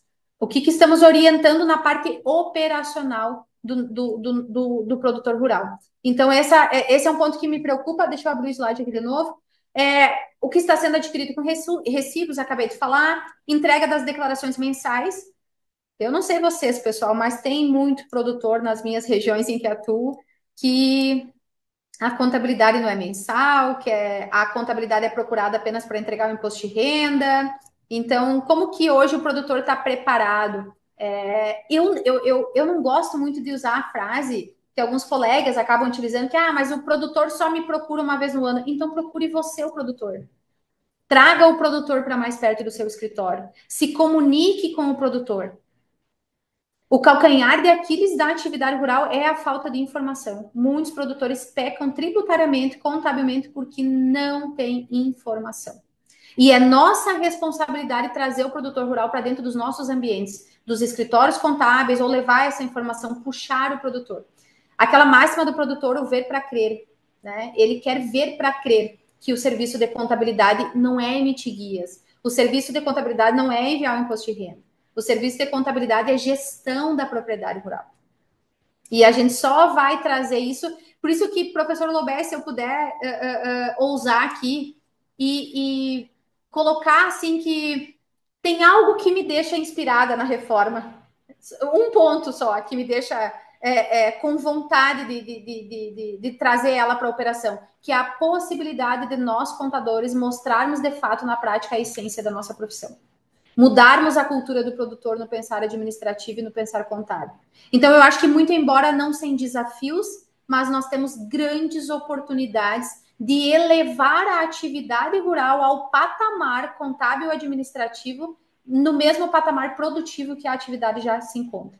Então, a atividade rural ela tem um patamar produtivo brilhante, mas a gente precisa elevar esse mesmo patamar, esse mesmo exemplo no viés contábil e administrativo. E com a reforma eu entendo que nós teremos sim essa possibilidade. Claro, aqui trazendo a operação contábil, né? E não falando do impacto da carga tributária, da inviabilização de muitas propriedades em virtude do peso da carga tributária, que é outra análise, né? Então, isso me preocupa, mas ao mesmo tempo me traz esses insights para trazer nessa sala de aula aos colegas contadores. É o melhor momento para a gente trabalhar e trazer o produtor rural para dentro dos nossos escritórios e ofertar soluções de fato para eles, né? Trabalhar nessa estratégia em 2025. Então, outros pontos é a oportunidade, então, de reorganizar a casa, a conformidade da nota fiscal eletrônica que eu falei, os impactos no fluxo de caixa. Honestamente, os colegas contadores que aqui estão, do total da carteira de clientes de vocês do agronegócio, pessoa física, nós estamos falando agora, né? Quantos se utilizam hoje ou quantos vocês fazem gestão estratégica e planejamento de fluxo de caixa para eles? Mas é uma oportunidade de nós fazermos a partir de agora. Pamela, mas é difícil, a gente não consegue precificar. Eu sei que é difícil entregar, mostrar isso, né? Mas é aquela questão do ver para crer. Eu gosto muito dessa forma de atuar no mercado. Muitas vezes a gente já fez aos colegas trabalhos no sentido de vamos fazer o seguinte: nós vamos evidenciar a propriedade, fazer você enxergar a propriedade com outros olhos, então nos dê 60 dias a gente vai operar. Então, é o ver para crer, né? Mostrar um pouco disso. Alta complexidade das conciliações e controles internos vai ser um grande problema. A insegurança jurídica. Deixa eu bater bunda. Pessoal, Agora foi. A insegurança jurídica, que daí é o que o professor Lobé nos coloca com brilhantismo, né? Definições confusas, inclusive não harmônicas, né? Então a gente poderia abrir, professor, uma noite inteira aqui para falar só das definições confusas e das não harmônicas, né? O processo de industrialização, ele também me preocupa, porque eu entendo que a emenda e a lei, ela traz um conceito mais limitado, né? Até onde vai a definição do produto in natura. Antes, ao meu ver, dentro da legislação do imposto de renda, nós tínhamos uma definição do conceito do produto in natura mais amplo, e agora eu entendo que ele limitou um pouco, e isso me traz também algumas inquietudes e preocupações.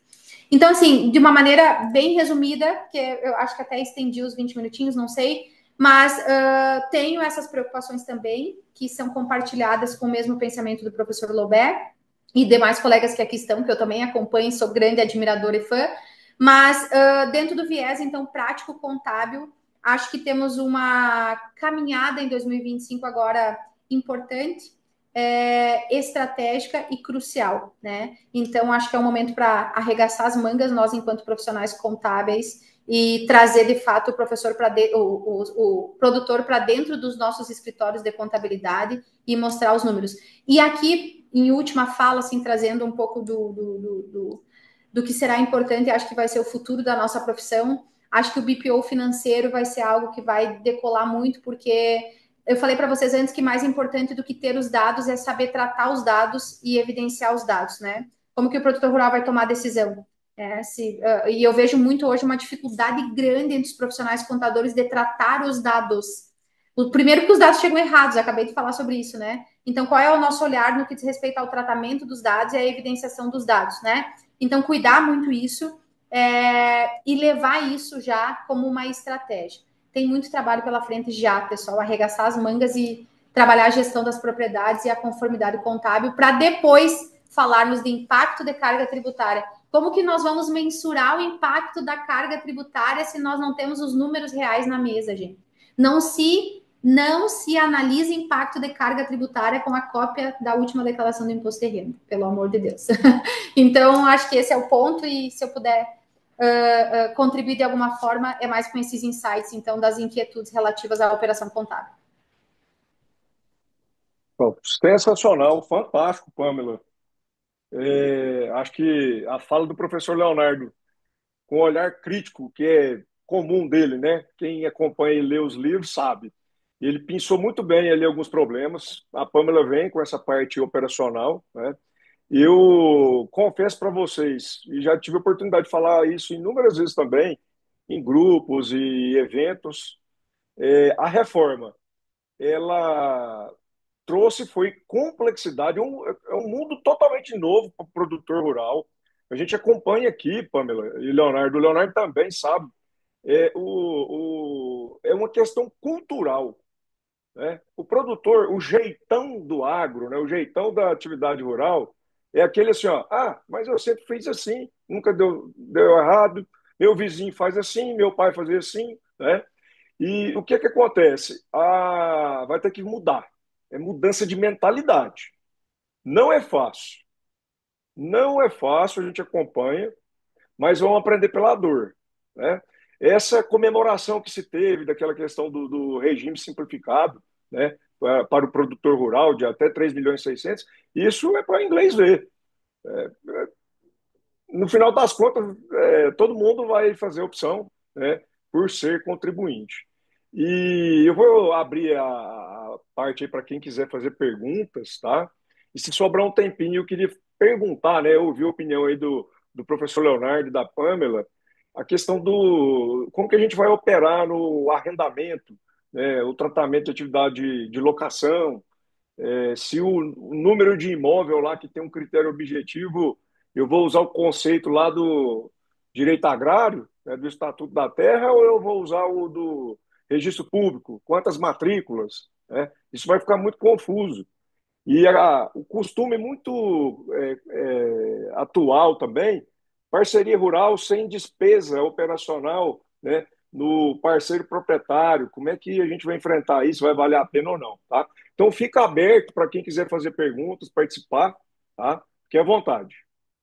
Eu já, assim, colocando, né? Porque essa reforma tem tanto questionamento, e aí na fala do professor Lobé, da Pamela, eu fiquei aqui anotando, na cabeça eu pensando, né? Primeiro, teve um trecho do professor Lobé, estava falando justamente dessa questão da parceria. E aí eu pensei, vamos supor, dois parceiros aqui, né? Um que é contribuinte e o que não é contribuinte. Aí como que vai fazer para tomar esse crédito? Vai tomar aquele parte do crédito presumido, parte o crédito escritural? Outra indagação, né?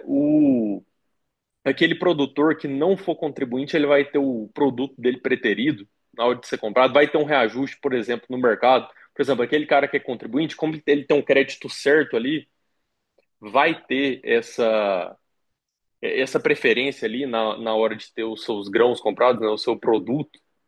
E uma coisa que vai dar problema, eu tenho certeza, e eu imagino que já tem gente pensando nisso, é porque é, o IVA ele é antigo na Europa. Ele, assim, tem vários países do mundo, mas é antigo. E eu fui dar uma olhada na União Europeia, a maior parte dos litígios que vão até a Corte da União Europeia de IVA, salvo engano, é 70% de princípio da neutralidade. E tem problema maior que a neutralidade com o agro, por quê? É um setor totalmente diferente de um varejista, por exemplo. Por exemplo, o cara compra um insumo ali um ano atrás, vai comprando insumo, comprando insumo, comprando insumo, estimando ali vamos supor, um preço da soja ali na hora de vender, e na hora de vender a soja vai lá e cai.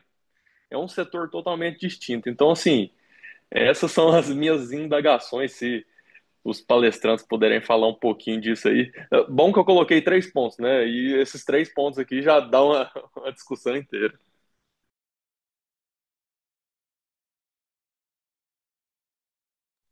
Bom, vamos lá. Vou fazer o seguinte: por educação, eu vou passar as perguntas para a Pamela, e daí ela.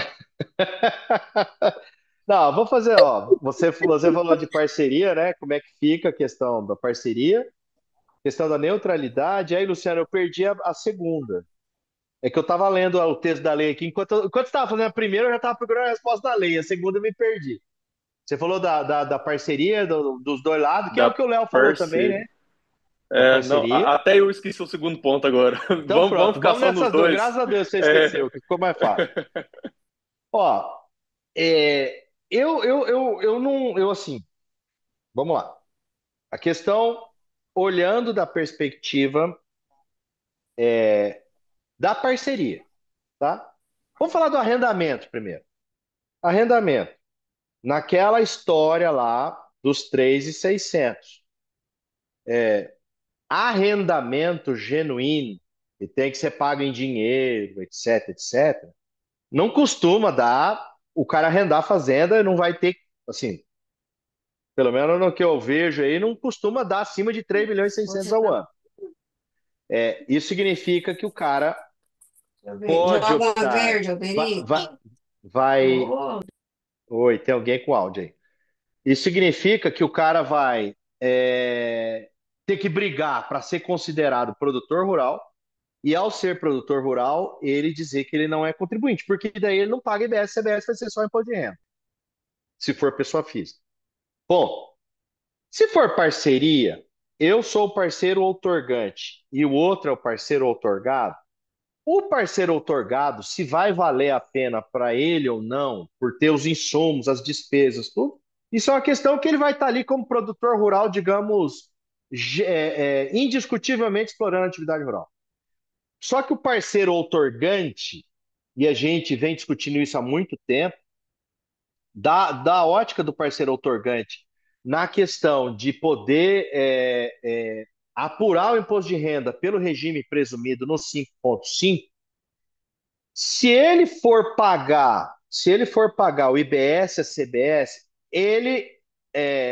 se ele for obrigado a pagar, vai ter esse aumento de carga tributária, mas aí ele não vai poder se valer, na minha opinião, Luciano, das despesas desembolsadas, custeadas pelo parceiro outorgado, a não ser que de alguma forma ele tenha concorrido com elas. Portanto, no cenário da parceria, isso assim pode surgir um problemão. Pode surgir um problemão. Porque na parceria, o cara recebe soja, recebe em saca de soja, na hora que ele vai vender. Uma coisa é ele pagar 5,5 numa pessoa física como produtor rural pessoa física, lá e no outro ano ainda. Outra coisa é o recolhimento carga a carga, conforme ele vai vendendo, né? Sem crédito. Por isso que eu acho que quem conseguir ficar nesse regime de arrendamento e parceria, sendo considerado produtor rural, o proprietário da terra, ele ficar de fora do sistema. Agora, o problema é quando extrapola os 3.600, né? Não sei se a Pâmela tem uma opinião diferente. Exatamente essa é a opinião. E tem algumas cooperativas também, até eu tive algumas demandas relativas a isso, que a cooperativa faz a parceria com o produtor pessoa física e acaba repassando ao produtor rural os frutos apenas, né? E aí, então, esses produtores rurais hoje eles não têm o cômputo das despesas, né? Então, eles terão que tributar esse valor que vem das cooperativas, né? A título de frutos ou produtos, né? Eles levam a tributação sem constituição de crédito. Também é outro ponto que tem que ser analisado, porque existem Então, muitas. aí vai chegar no que eu falava no livro, no que eu falei no livro ano passado. Que vai haver uma distorção, agora encaixando na segunda pergunta do Luciano, na segunda colocação. Vai sim haver uma distorção causada por tributo na ordem econômica.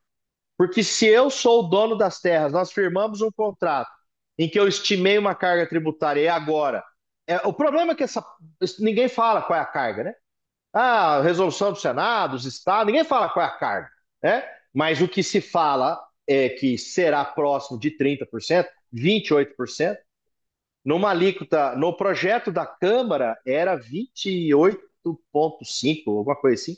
Eu sei que dava uma carga tributária de 10,6 para o agro, com a redução. Ora, se eu tiver que pagar quase 11% a mais do que eu recebo, eu vou querer repassar o custo. Eu vou querer repactuar o preço com o parceiro outorgado. E vai dar problema, porque vai surgir um debate na discussão agrária se a mudança de tributação é cláusula de imprevisibilidade ou não. Só interrompendo, olha que interessante. O produtor, no atual regime, hoje tem as contribuições aos fundos e não tem o ICMS diferido. Aí, com a reforma, vai ganhar de presente a contribuição IBS e CBS.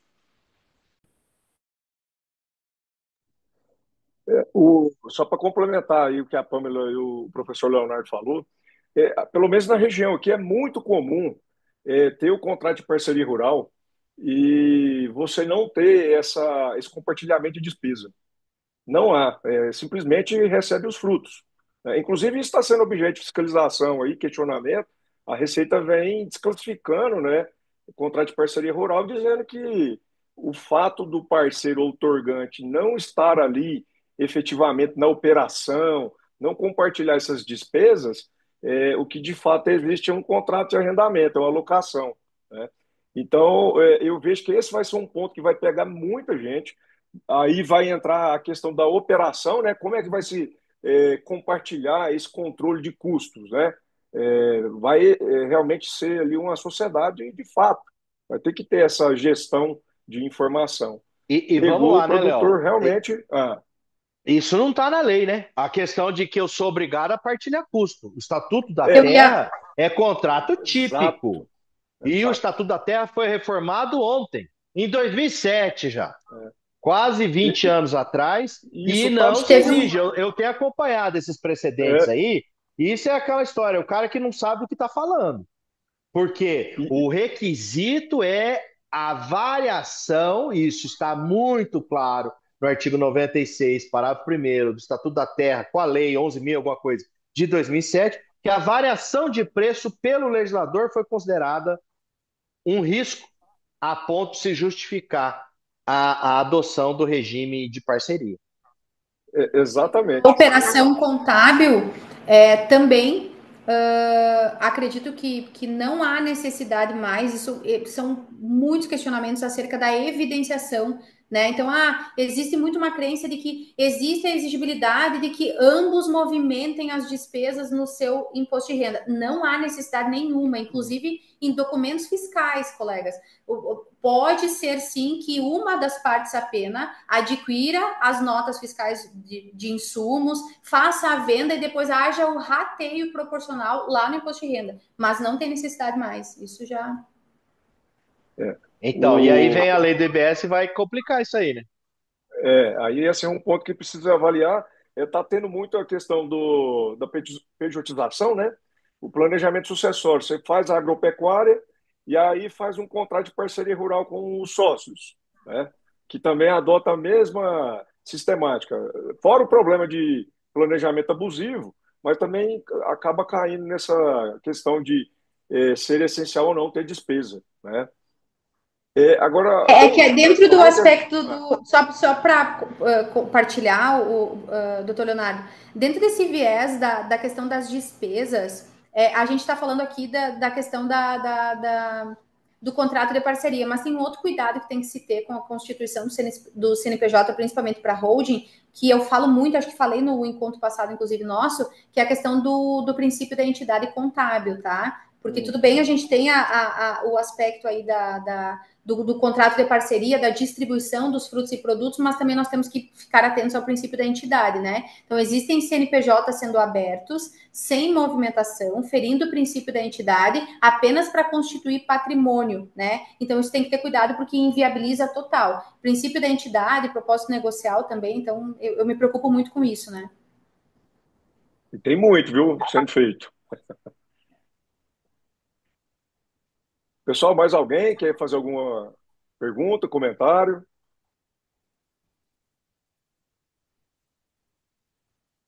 Ô, Léo, só fazer Ah, um comentário aqui.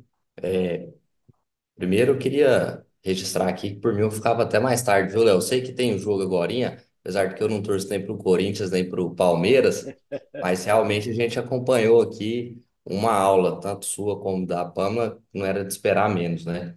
Mas, enfim, foi muito. São vários pontos que foram levantados, e eu acho bacana que a gente sai com mais dúvidas do que com certeza, né? E eu acho que isso que é o interessante do debate. Vai falando, a gente vai refletindo aqui, e são vários pontos. Mas, ao mesmo tempo, né, além de todos esses contras que a gente já foi apresentado aí, eu vejo também que a reforma ela é uma oportunidade, independentemente do nosso posicionamento contrário, né, em vários aspectos, mas de próprio planejamento, porque a gente vê muita regra de transição que ela já está sendo aplicada e que a gente já pode se valer dela, inclusive, salvo se eu estiver enganado, né?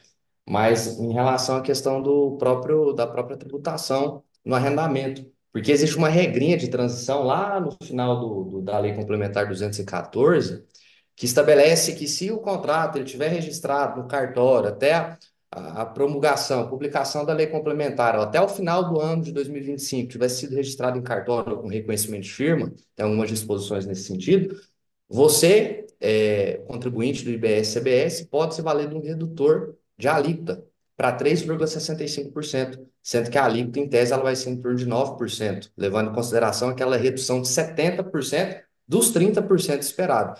Então, assim, independentemente de outras questões, é um momento que, como a Pamela bem diz também, o novo regime, a partir de 2026, ele será aplicado. Mas já há várias situações que a gente pode já não só se programar, como já aplicar e se valer de alguns benefícios, entre aspas, porque é aquela situação, né? É dar com uma mão para tirar com a outra, se é que a gente pode falar benefício. Mas, enfim, observar essas situações para já começar, porque é uma realidade, né? Foi aprovado e já está em vigor e há vários pontos que já pode aproveitar. Enfim, só fazer essa observação. Esse é apenas um exemplo, e são vários tantos outros aqui que acredito que seja digno de nota. Ó, só para ficar. Tá anotado aqui esse que ele falou, é o artigo 487. Tá lá na frente. Tá lá nas disposições finais lá. Como o Léo falou, tem muita coisa para a gente ver. A lei é bem ampla, bem complexa. E realmente é algo a se pensar. Me chamou atenção também isso aqui, porque é um tema tratado lá na frente. Gente, quem chegar primeiro bebe água limpa, né? É isso. É, a Vanessa levantou a mão. Vanessa, pode fazer a pergunta. Olá, professores, tudo bom? E aí, Vanessa? Tudo jóia? Tudo Deixa eu bem? aproveitar aqui que eu tô com a lei aqui também, que eu tô ficando maluca com esse negócio. O arrendamento rural, ele é o mesmo arrendamento que está previsto no artigo 251, o parágrafo primeiro? Eu Porque, penso que sim, Vanessa, porque ele não né? faz restrição, né? Não Quando é ele nada fala lá específico. o capítulo quinto. Eu tomei o cuidado, gente. Eu não sei vocês, eu tenho uma técnica. Toda vez que eu vou me pegar, quando sair o CPC novo, eu vou vendo como é livro, título, capítulo, tal. A lei tem, eu acho que 3 livros. São é o livro que trata do IBS, da CBS, depois o livro que trata do imposto seletivo, e depois livro 2 imposto seletivo, e livro 3 o que fala das disposições finais. Lá nesse que eu estou falando, livro um IBS e CBS, título quarto, que começa lá no artigo 126, dos regimes diferenciados, e vem capítulo. Não, não, não é regime diferenciado, regime específico. Então é outro livro, é um regime específico. Desculpa, já concluo aqui. Peraí. É que o troço é complicado, mano. Se É. fosse fácil, a gente estava estudando direito do trabalho. Não se esqueçam. Título 5 dos regimes específicos de IBS e CBS. Aí vai chegar no capítulo, que é o do 251, né? No Isso. capítulo quinto Cinco. dos É, bens imóveis. Então, eu isso. acho assim, seguindo a lógica da lei, ela tratou um regime específico aqui, bens imóveis, sem falar se são urbanos ou rurais. E, Sim. portanto, quando ela fala em arrendamento de imóvel, arrendamento eu tenho para mim que é contrato de imóvel, é contrato típico do direito agrário, do Estatuto da Terra. Eu penso que isso aqui é para falar do nosso arrendamento mesmo. Do Então, nosso então, arrendamento. Também concordo. e partindo disso, então, aqui o inciso primeiro, letra A, abaixo de 240 mil, então está isento do recolhimento? Porque eu estou falando Podendo. pensando no arrendamento do É, pequeno produtor rural, né? É, é. Quando ele porque diz. Pode falar, Léo. não, só para porque ao meu ver aí traz dois critérios e são excludentes, né? Eu tenho, se for acima de três imóveis e acima de 240 mil, né? Então, se eu tenho um faturamento lá de 3 milhões no ano, mas só com um imóvel, ao meu ver, eu não sou contribuinte. Eu fico no regime de exceção, Ah, agora que eu entendi o que que você estava falando antes. Agora que eu tô Tem uma vendo e exceção encaixando o aí, seu Léo. raciocínio. porque se a gente interpretar dessa forma, o que que é muito comum no meio rural? Eu ter uma fazenda composta por inúmeras matrículas. É. E aí vem, qual que é o conceito aqui para entrar na exceção? O conceito do agrário, de imóvel agrário, ou é o lá do registro público? Léo, E Entendeu? linguagem, né? Pois não, Sérgio. Fala aí, então, Sérgio. eu estava justamente com a página aqui aberta, o Leonardo falando, dando as explicações dele. Eu também faço essa organização, Léo. Eu já fiz isso no Word, então eu consegui no Word separar por títulos e capítulos, que facilita bastante.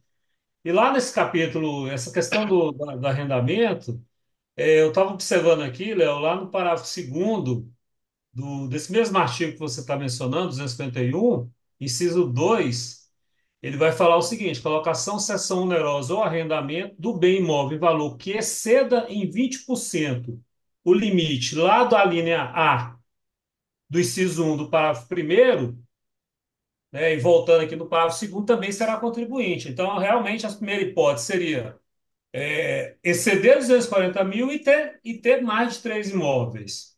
Eu tinha pensado no sujeito que tem um faturamento muito maior, mas não tinha mais de três imóveis. A lei criou já me parece aqui, se eu não estou fazendo uma interpretação equivocada, e pergunta aí aos dois Léos, já essa possibilidade, já previu essa situação, estipulando aqui que seria, assim, sujeito ao regime, caso esse valor supere 20% dos 240 mil. E aí não precisaria ter mais três imóveis. Essa é a leitura que eu estou fazendo. Não sei se isso confere. O que vocês acham? É, rapaz, vocês Essa, são. essa redação também eu fiquei bem reflexivo sobre ela, É confusa, mas né?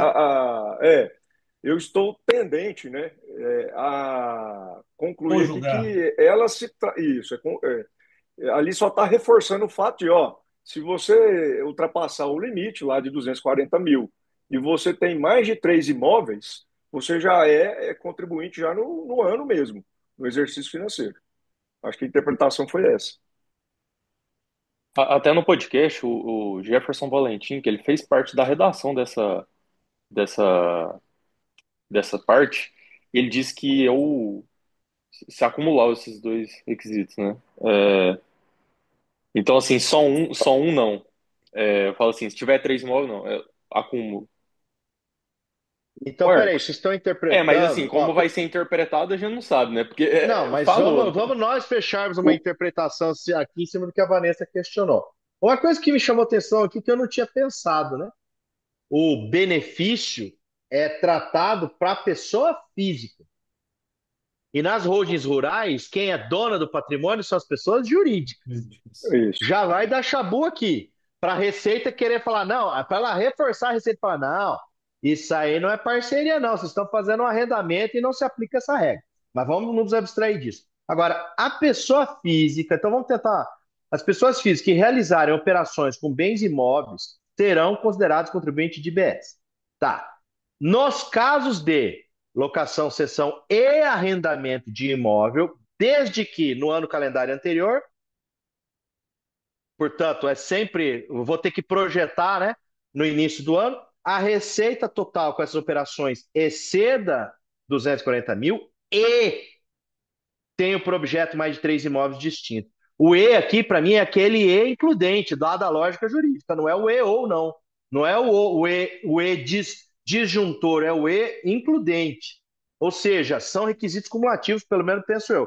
Agora, o que o Sérgio trouxe, que é do parágrafo segundo, também será considerado contribuinte no regime regular, a pessoa física de que trata o caput do parágrafo primeiro em relação às operações, inciso 2 de arrendamento de imóvel em valor que exceda em 20% aquele limite. Mas para que ele inseriu isso aqui, então? Para falar Eu que são penso que dois ele limites, o limite inseriu é 288? justamente. Eu penso que ele inseriu justamente para diferenciar da primeira hipótese, que concordo que é um I includente aqui, lá das nossas aulas de lógica jurídica. Do inciso um, ele precisa ter mais de 240 mil e três imóveis. Já na hipótese do parágrafo segundo, inciso 2, seria suficiente que ele tivesse mais, que essa renda seja superior a 20% daquele valor. E não precisaria de mais não precisaria ter três imóveis. E até sem questionar, até me parece mais lógico, porque uma pessoa que estivesse faturando R$ 1 milhão, mas ela só tem um imóvel, não pagaria. Já o outro que estivesse faturando R$ 250 mil, mas tem três imóveis, pagaria. Então não me parece um pouco Ah, entendi. com sentido, né? Então a lógica é justamente não precisar ter, porque senão você vai acabar, imóvel rural é teoricamente fácil de você desmembrar, né? Você vai desmembrar o imóvel rural ali olha, eu não tenho, ou aglutinar, na verdade, né? Eu não tenho mais de três imóveis, só tenho um, então não preciso pagar. Cara, Pode mas me vai dar parecer chabu isso aqui, hein? Isso aqui O- vai dar chabu. Até o E vocês professor viram o Marcos, parágrafo eu acho que ele terceiro, que fala participou, que né, tem. do podcast, né, Marcos? Com o. Olá, Léo, boa noite, todo mundo. É, É, então, assim, Léo, a minha interpretação que eu tenho é que aquele parágrafo, né, ele está conversando com o limite do valor definido, porque ele traz lá para gente, inciso um é uma pessoa física, ele não fala quem é, ele começa inciso um e aí coloca, no ano calendário, letra A e B, tem que ter mais de três imóveis distintos, que entra essa discussão que é interessante, né, saber que tipo de imóvel será esse, que vai ficar a cargo do regulamento, né, definir que imóvel é esse, o conceito desse imóvel distinto, e que, tendo mais de três imóveis distintos, tem uma receita no ano acima de 240. Aí o parágrafo segundo coloca, olha, aquela pessoa física que eu falei lá atrás, aquela pessoa física que tem mais de três imóveis, ou mais de 240 mil, desculpa, né, tem mais de três imóveis e uma receita acima de 240 mil, ela será contribuinte no próprio ano, se ultrapassar os 20%.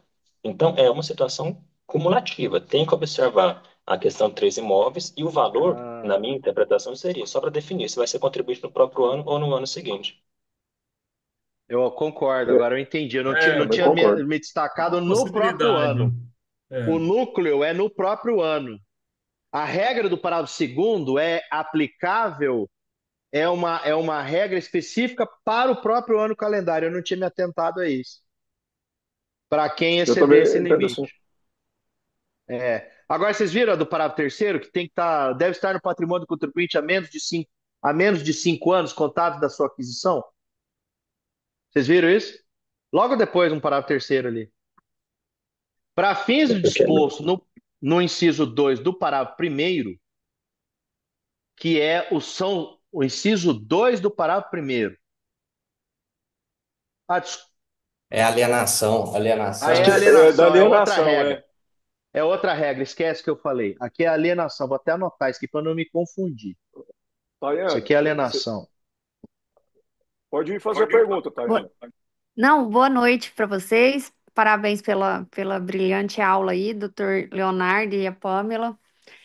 Só complementando aí essa discussão que o Marcos acabou de falar, realmente eu assisti uma aula que o Jefferson Valentim deu também em uma mentoria da Fente, de um outro grupo, e ele falou exatamente isso que o Marcos pontuou, que o parágrafo segundo seria apenas para essa dimensão do critério temporal com relação a aplicar no ano calendário ou não, né? E aí, como o Dr. Luciano falou, né? O Dr. Jefferson que participou dessa criação, mas ele é auditor, né? Então, assim, a gente tem que ter um pouco mais na criação. A ideia foi essa, a questão do critério temporal, né? E não e aplicaria os requisitos de forma cumulativa e porém a questão de aplicar no ano calendário ou no próximo, né? Mas vamos fazer essa ressalva das funções aqui, nós como advogados e ele como auditor, mas seria nesse sentido que o Marcos Nunes falou. Só isso mesmo.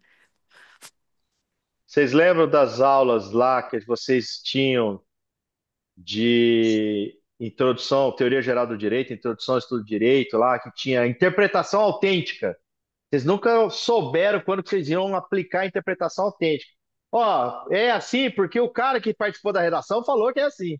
É mais ou menos isso. Exatamente, a gente está aplicando a interpretação autêntica, a sistemática, a É, lógica, todas as interpretações.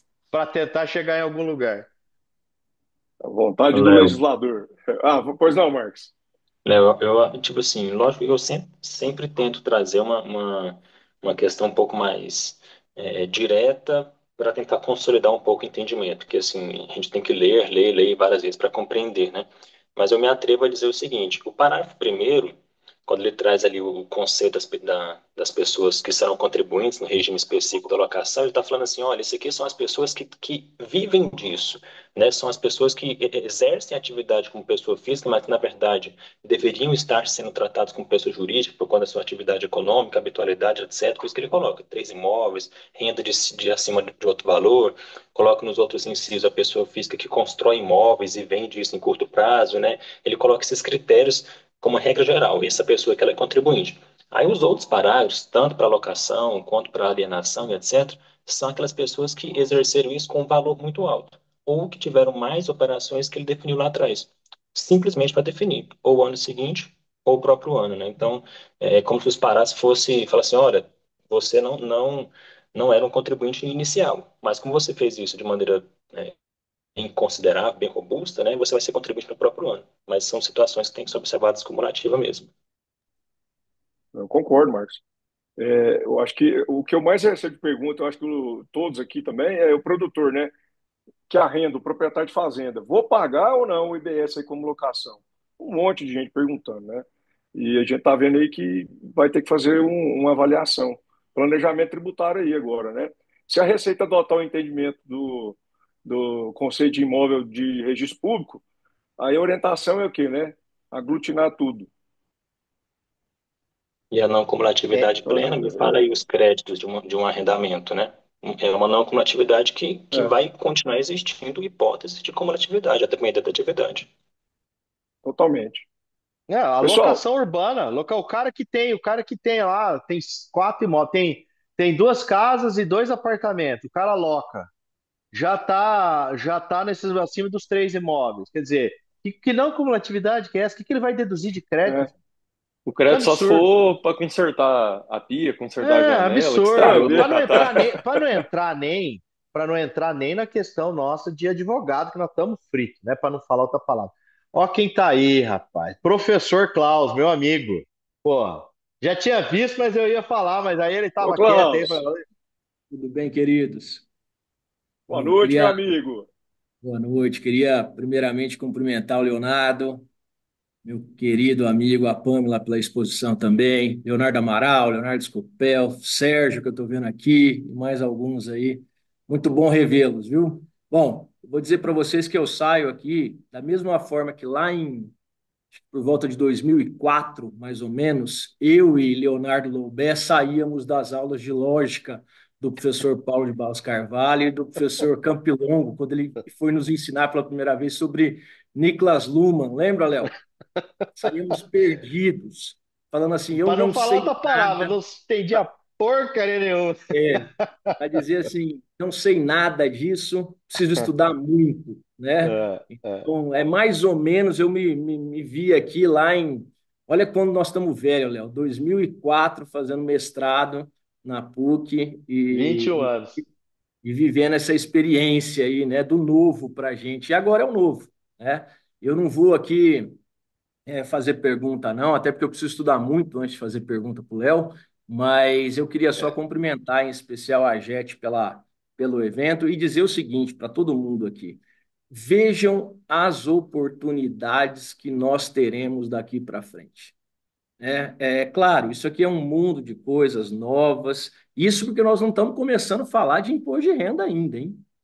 Isso porque a reforma está bem no seu início ali, né? E imaginem o que vem por aí. Imaginem o tanto de planejamento que vai ter que ser refeito depois que a gente começar a ver essa tributação sobre dividendos e tudo mais. Enfim, mas eu vejo sempre quando você tem uma tempestade como essa que aqueles que saírem na frente, aqueles que estudarem, que beberem água limpa, como o Léo colocou, eu tenho certeza que vão, vão, vão acabar aí, vão ter muito sucesso. Então, o que eu posso dizer é: vamos estudar, vamos se preparar, porque trabalho não vai faltar para nós tributaristas e para os contabilistas, né? E parabéns, parabéns aí para a turma da JET. E, Léo, abraço, estou te esperando para tomar um chopp aqui. Valeu, meu amigo. É bem isso mesmo. A gente sai, só para rapidinho, acho que eram 14 aulas do semestre. Chegou lá pela sétima aula e eu era o novato, eu era o mais novinho lá. Eu acho que era a sétima, oitava aula, eu não aguentei. Eu levantei a mão, falei, professor. E não foi com o professor Paulo, foi com o Tássio, que era assistente dele. Ô, professor, professor Tássio, eu vou falar uma coisa. Porque ninguém fazia pergunta. Eu não estou entendendo nada. Todo mundo começou a rir, eu também não. Ele falou, calma, na 12ª aula a ficha vai cair. E de fato caiu. A partir dali mudou nossa vida, né? A forma de examinar as coisas. Esse olhar fatiado para as coisas. Mas só para complementar o que o Klaus falou, além, óbvio, de um prazer revê-lo, assim, gente, nós estamos aqui numa live, num bate-papo bem informal, sem. Não é aula, não é nada disso, mas assim. E foi bom, sabe por quê? Porque eu tive que estudar a lei. Falei pro Léo Amaral, falei, cara, você vai me pôr nesse negócio, vamos ter que parar para estudar essa lei. Eu tinha dado uma olhada, eu olhei por cima, falei, esse troço vai entrar só ano que vem. Mas daí começa os compromissos, pessoas perguntando, vem a Pamela e me faz só pergunta cabeluda, eu falei, deixa eu estudar esse negócio. E ainda eu recortei o que é do agro, eu fui meio que pulando, fui vendo que se eu for olhar tudo, vixe, vai levar um ano inteiro. Mas é isso as oportunidades, os desafios. Acho que está bem claro, o pessoal não nos deixa quieto, né? O pessoal, o tributarista morre de qualquer coisa, menos de tédio. E assim, essa é a verdade, gente. Não foi à toa que o Fernando Scaff falou aí num artigo no Conjur que não só que os tributaristas estão contra a reforma que vai acabar com a profissão deles.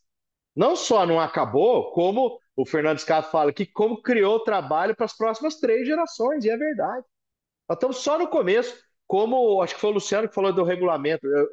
Eu falei num evento da Rural esses dias, eu dei um Google aí, no localizar no PDF, são 130, 120 e poucas aparições da palavra regulamento só nesta lei.